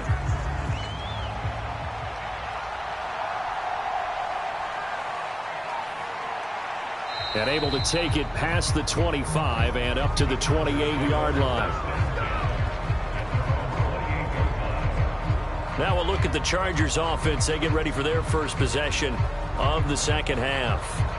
And their halftime hole now even deeper. They need a big drive here just to answer the first touchdown of the second half scored against them. They were down at the half. Now, as you mentioned, they're down a little bit bigger, but no time for discouragement. Just got to get back to it, right? Put your shoulder against the boulder and start pushing and try and get back to where you were to start the half. And 2nd and 10, he'll look to throw again. Give him 7 there on the tuck and run, and they're in better shape now for 3rd.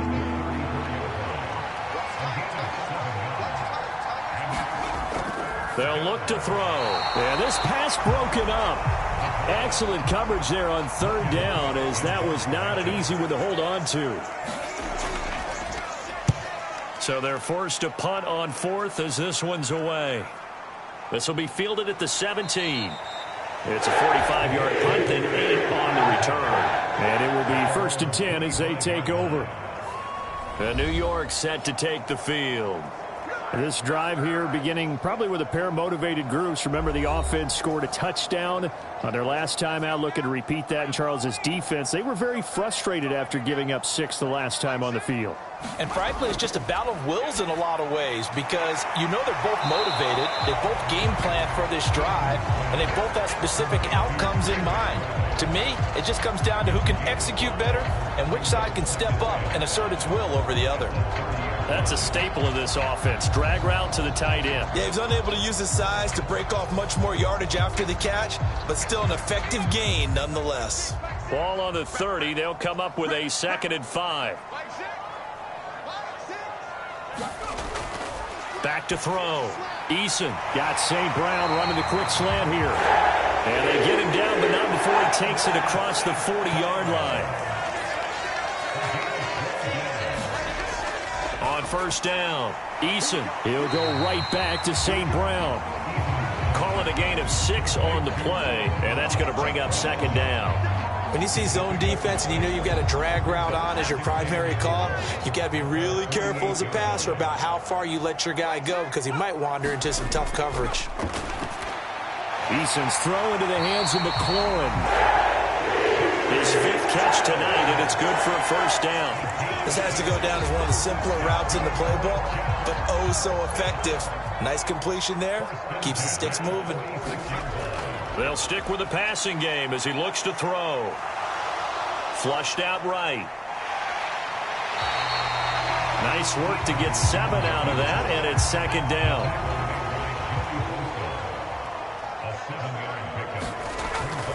Looking to throw. Eason. And he will slide to a stop. He does have the first down.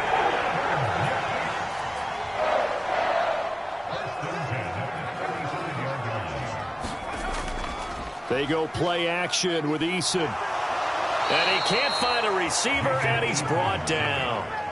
Joey Bosa buries him for a loss of 11 from his outside linebacker spot. Every other season of Bosa's 7-year career had injuries cost him time. Stayed true to that last year, only 5 games played. Good news, he has rebounded with double-digit sacks and a Pro Bowl season each year following those injuries.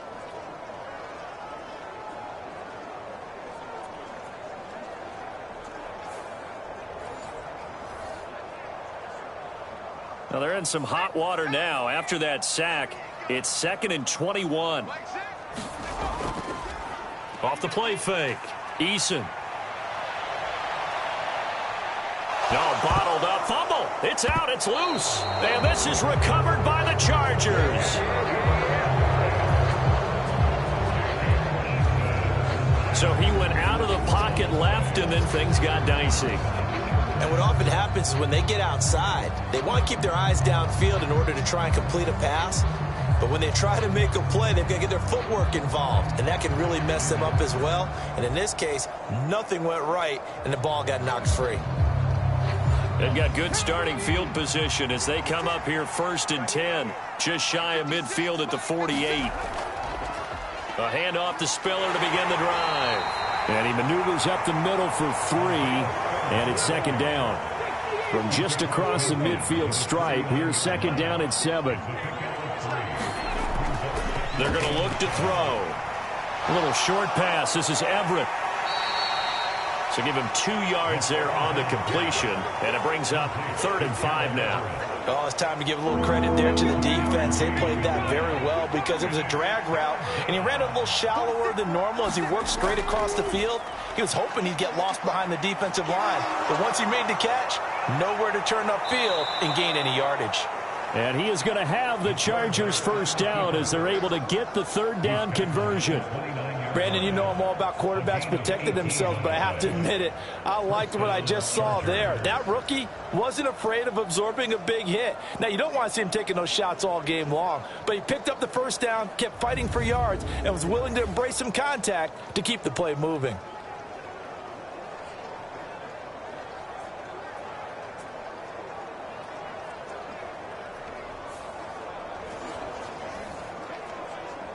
Got it. Ready?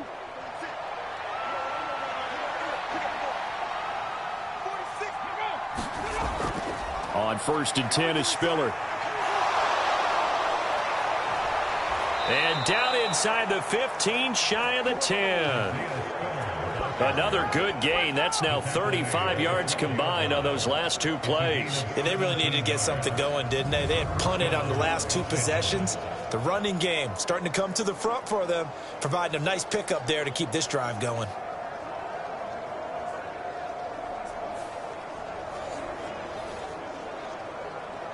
Nothing in that first half, nothing on the last drive, but they're moving now with a 1st and 10. They'll go right back to Spiller here on 1st down. And he'll be dropped at about the 11 after only a yard. 2nd and 9.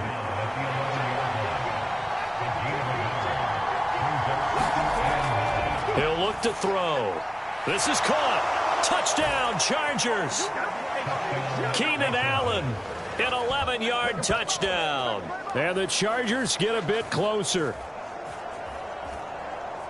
Obviously, the scoreboard right now is not the friend of this rookie quarterback. But, hey, a touchdown pass there maybe builds a little confidence. Every rep is valuable when you're a rookie. Every time you step up and throw the football, there's a lesson to be learned.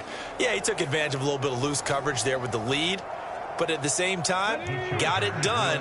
It'll take a little bit of satisfaction away from that throw. They'll look to throw. And he'll find his way in for 2. And we're back to a 2-score game. The lead's cut to 16. Well, it's still an uphill battle from here, that's for sure, but that makes it a 2-score game. And now we see why teams practice so much on the 2-point conversion, why you have more than one play ready, because you may need multiples to throw out a ball game. There's a great example right there.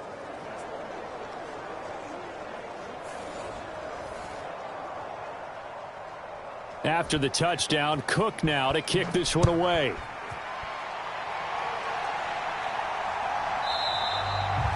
And Hardman going to go ahead and sit on this one as it'll come out to the 25. And New York set to take the field. Their lead down to 2 scores after the touchdown a moment ago as they start with a 1st and 10.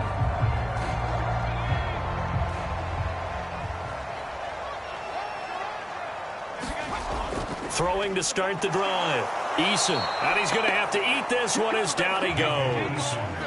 Rashawn Gary that time fighting free and getting to the quarterback. Pressure can come from all over when you're plotting a defensive strategy. On that particular play, it just came from the outside.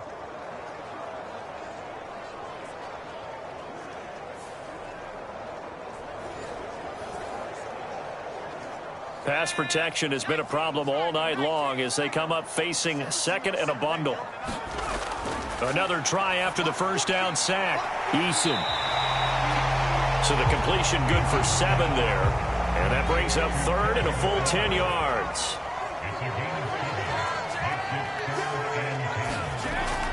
Operating from the gun. Eason. Chargers able to get the pressure and bring him down. Joey Bosa able to drop him that time for his 2nd sack of the evening. Tell you what, he did not have much time there to scan the field before he was ducking and covering. Did it appear to you, as it did to me, that the defensive front won their play really quickly? Meaning the guys in front of them had almost no chance to block them. They were on him in a hurry.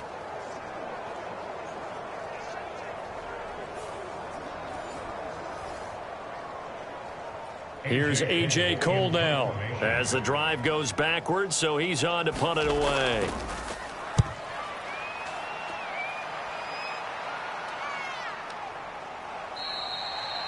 $39 yards on the punt, just 2 on the return, and it'll be Charger football here as they take over. L.A. readies for its next possession. A strong showing their last time out. They scored the touchdown, but, Charles, they look up, and they're still down double digits, so you feel like just to keep pace, this drive probably needs to end in the end zone as well. Yeah, and I think the best move for them is to not worry about how far they are down on the scoreboard, but to just remember the last drive and how it ended. Go ahead and try and repeat that. Then you can look at the scoreboard and see where this game is. This is 2nd and 8.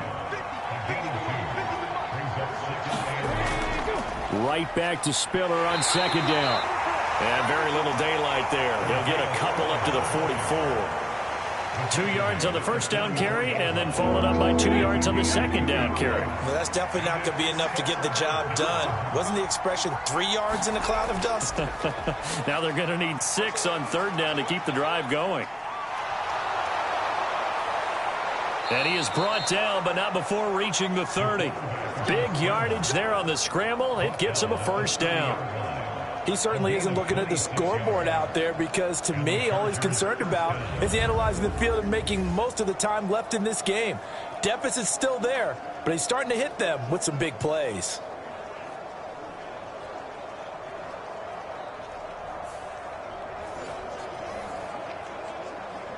So in Jet territory now. Here's 1st and 10 at the 30-yard line. They run behind center with Spiller. He'll get about 6 there as he takes this one down to the 24-yard line. And they're not going to get to the line to run another play. So we will switch ends as the 3rd quarter has come to a close. You are watching the NFL on EA Sports. Here's 2nd and 4 from the 24.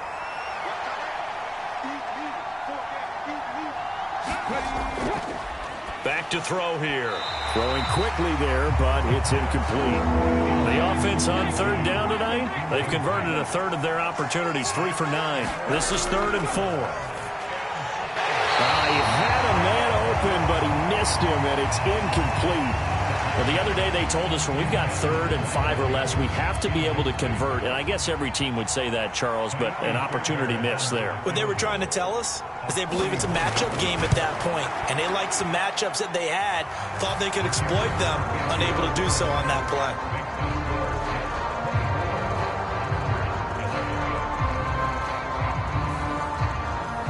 Well, he was a spectator for much of this game. This is his first field goal opportunity of the entire contest, but he's able to connect. Yeah, he had a pretty good seat to this one, didn't he? But let's face it, all kickers that you and I know, they want to contribute. They want their opportunity, and he seized his.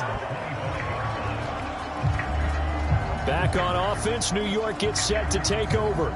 Well, there are 2 scores on the plus side. Still time here in this 4th quarter, but maybe you start thinking about playing keep away? Yeah, I think here's the situation. You're not thinking touchdowns anymore. You're just thinking first downs. To keep up with your theme there, playing keep away, first downs, they can't touch the ball. Yeah, this will be a gain of 5 as he gets it to the 30. Ball on the 30. They'll come up with a 2nd and 5.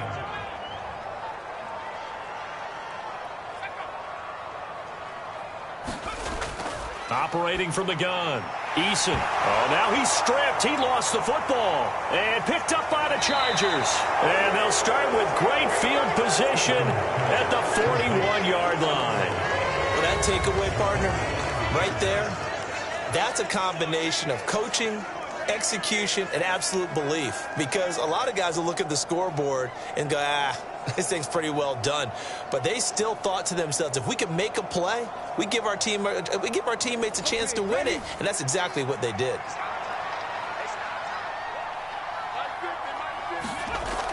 They'll try and start this drive in the air. They'll find Everett there, complete. And he's going to get this one down to the edge of the red zone. An excellent pickup of 20 yards. What a throw right there for the first down. He has taken some real punishment in this game, but still standing in the pocket, completing that one. He's a flat-out warrior. There's no question about that. How about him stepping up into the teeth of the rush and delivering there for that big strike and that big pickup?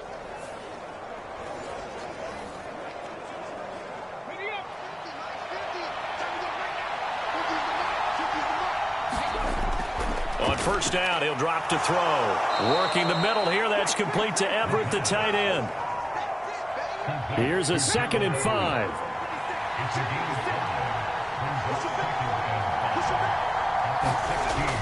On 2nd down, Spiller looking for space. And they get to him quickly here as he stopped right around the 13. Still a couple yards short of the first as the 3-yard gain brings up a 3rd down.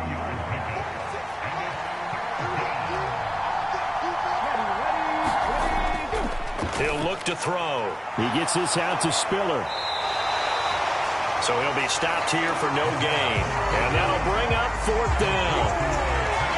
Excuse my snarkiness here, but isn't the idea of completing a pass supposed to mean you get downfield and gain yards? Especially on 3rd down. Yeah, that one. How about the defense? Figured that one out in a big way.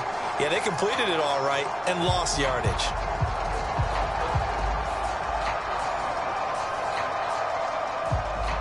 Okay, so thought they might go for it here, down late. Instead, they trot out the field goal unit. From the right hash here, should be an easy one. Fairbairn able to put this one through, and that gets them back within 10.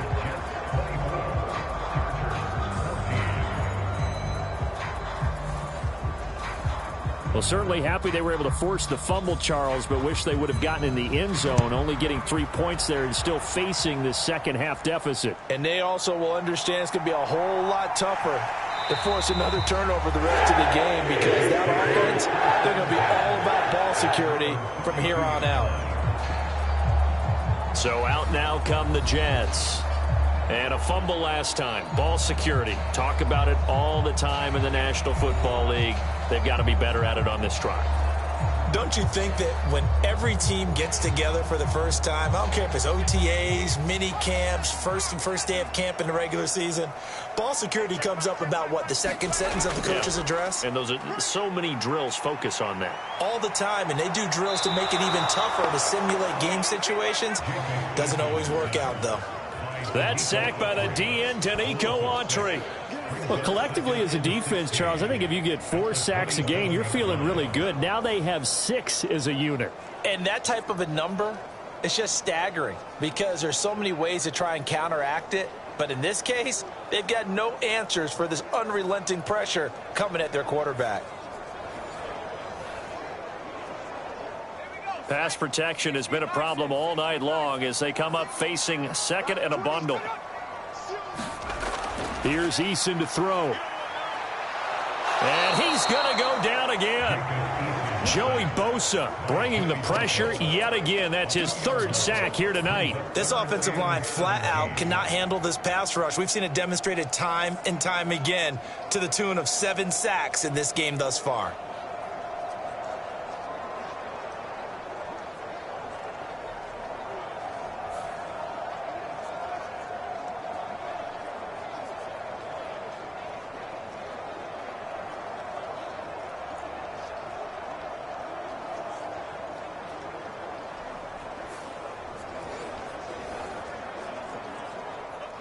Well, a tough situation to overcome here. 3rd and 17. Back to throw. Eason. A short one here, caught by McBride. And he takes us beyond the 35 before going out of bounds. They'll get 11, but it'll still lead to a 4th down. Well, normally you might say start running the football. You've got the lead here in the 4th quarter, but the way that they've passed it with such success, I don't know, maybe keep throwing it. Yeah, I think you brought up something that goes against conventional wisdom, right? In this stage of the game, you would think you would switch to a running attack, but you're exactly right. They've thrown it so well throughout the game, and trusting this quarterback, I think you continue to do so. Here's A.J. Cole now as he's on to punt for New York.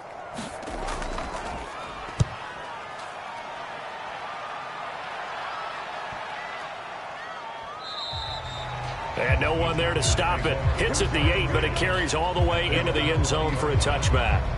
So the Chargers offense back out and ready to go. Their defense was able to force the punt. That's the good news. But this is still a 2-score game, and they need points on this drive and in a relatively quick manner.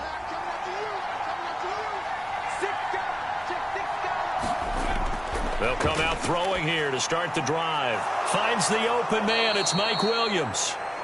And he's going to get this one across the 30-yard line. Give him 13 yards on the opening play of the drive and also give him a 1st down. Well, every drive from here out is definitely crucial and critical. They know that they need to get at least 3 here to get it back to a 1-score game. But I can't imagine that in their huddle that they're thinking at all about getting a field goal. They want to get into the end zone and then try and get the ball back again. Back to throw now on 1st down. Looking middle, and it's incomplete.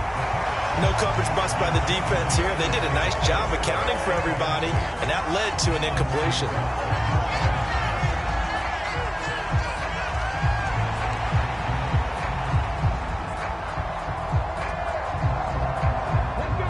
Now a 2nd and 10.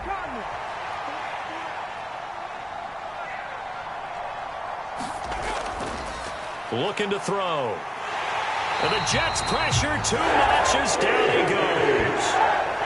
John Franklin Myers, his 2nd sack of the night. I remember throughout my career hearing defensive coaches always say, guys, you got to earn the right to rush the passer. Well, they put themselves in a great spot with this big lead, and they know they've got to throw the ball. These pass rushers have to be salivating. It is pin your ears back time indeed.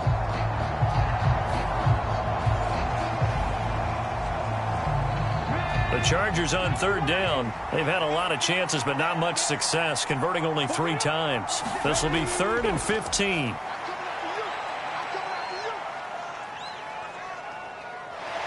He's airing it out for Williams.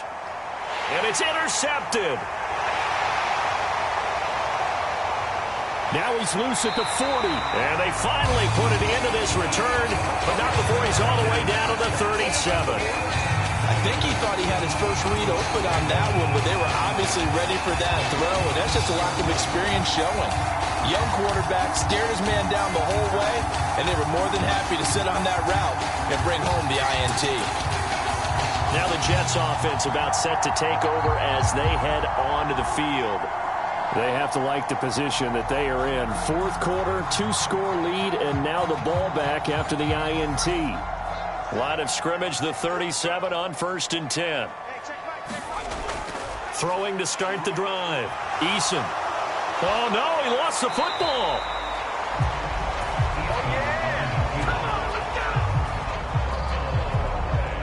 Second time in this game, Charles, the ball has squirted out from his hands. Luckily, his teammate was there to pounce on it. You're right. Got the lucky bounce, able to retain possession.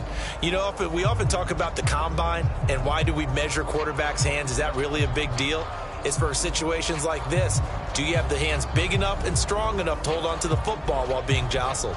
The fumble on first down. Now here's second down.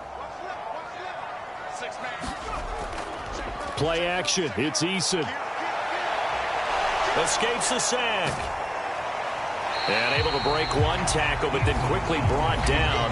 But a nice little gain. 2 yards still to go. Third down now. On third down, here's Hall. And he appears to be about 2 feet short on 3rd and 3. Leaves him with a 4th and 1. Well, they picked up a portion of it, but not all that they needed. Now that leads to a decision on 4th and 1. Let's see what they decide to do.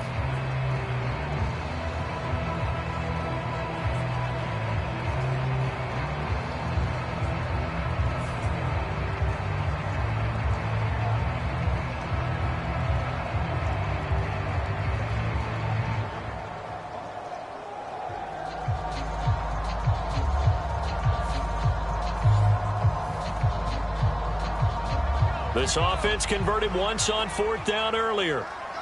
Now they're out there again to try once more. They'll go for it. It's Hall. And they are going to stop him on 4th and 1 as he'll wind up going backwards. He only needed a yard, but he couldn't even get back to the line of scrimmage. And the Charger defense stands tall, and they get the football back.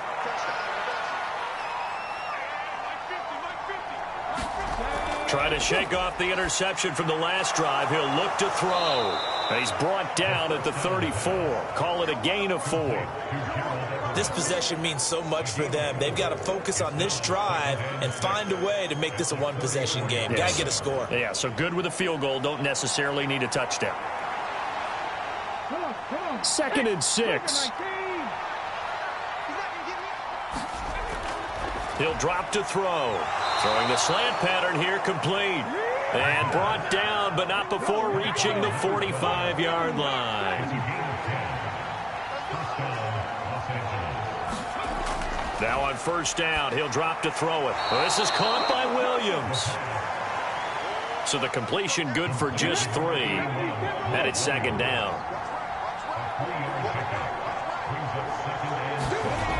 They'll look to throw again. And he'll be taken down at the 44-yard line. 8 yards that time, able to take off, and the result is a 1st down. After the costly interception late, good job by him to keep it himself that time. Just tuck it, run it, and scramble for the marker. Don't give the coverage another chance at taking it away from you.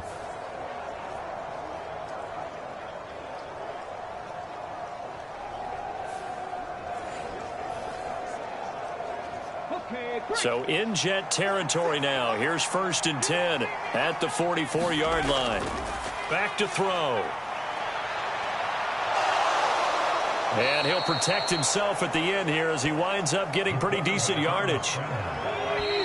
2 minutes left to play in this football game here on EA Sports. So it's Charger football as we welcome you back from the 2-minute warning. And let's see what they've come up with offensively after having time to talk it over. Throwing over the middle, and it's incomplete.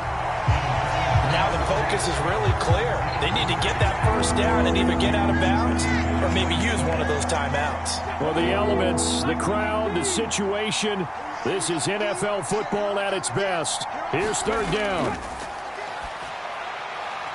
And this is intercepted, and that should do it. And the Jets are going to have great field position here as this is returned just shy of midfield. Defensively that time, they were in zone coverage. As a rookie QB, what lesson can you learn there? Well, understand this. You saw zone in college, and the defensive backs reacted, but they don't react like they do on this level. So when they're in zone and they see the ball coming to them, they'll react at least a half a second faster. You've got to know where you want to go with the ball and be decisive with it. Otherwise, the end result can be something you don't like. We've got to have two hands on the football here as they run on first down. On the determined run there as he's going to take this all the way down near the 40. The Chargers going to signal for the first of their timeouts as they'll head to the sideline and talk over what to do next. 5 points of contact necessary at this stage as they'll run on first down. Now the Chargers will use the second of their timeouts as they'll head to the sideline and talk over what to do next. You'd have to think likely another running play coming here, 2nd and 11. Here's Hall again. Chargers going to use their third and final timeout as they'll head to the sideline and talk over what to do next. First down marker at the 31. It's third down. Here's a give to Hall. No gain there on the play, and that's going to leave him with a fourth down. And his carries tonight, they're getting up there, so maybe one of those every now and then is understandable. I would agree with that. Understandable every now and then. Sometimes you come back and you fake it to him and go play action. But other times you say, okay, they got him on that one. We'll come back to him in another carry.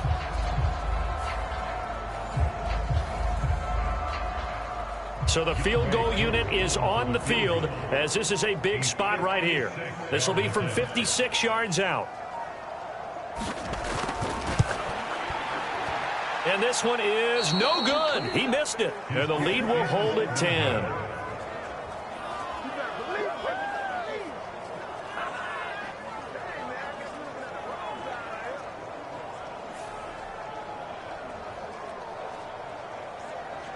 So the Chargers now down by 10. A little over 50 seconds remaining.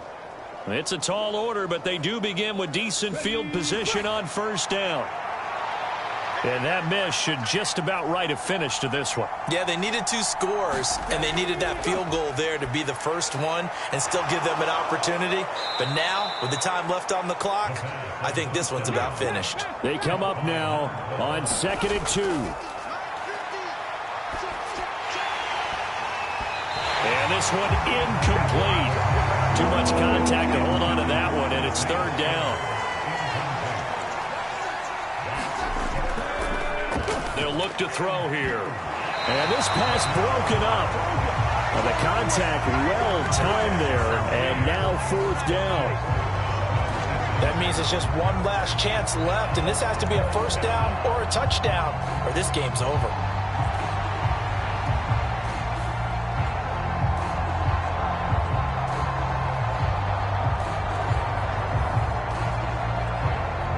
No choice but to go. Here's fourth down now. A give to the fullback on the dive. And he is going to have the Chargers first down, it would appear. Yes, he does by a full yard. They get the conversion on 4th and 2. Firing quickly here, and that's complete. And past the 35, he'll be dropped a yard or 2 shy of the 30. So it's a victory here for the New York Jets. And they've got to feel good about this performance. I think you'd agree, matched up against a top 5 defensive unit in the league, and they pretty much had their way. Yeah, that was the interesting part about it, because normally when we see this defense play, they have their opportunities and they make their plays, don't they? They knock them back on their heels. They take the ball away. They change field position. In this case, what you said is so apt. They had their way with them, took it to them, and knocked them back on their heels and surprised the heck out of them. So for the Jets, they moved to 7-1 on the year with the victory. and they will hit the road next week. Meanwhile, for L.A., the loss will drop them to 6-2 now on the year. And they will try to get back in the swing of things next week on the road. So for our entire crew, alongside Charles Davis, I'm Brandon Gaudin. Thanks for watching, everybody. We'll see you next time.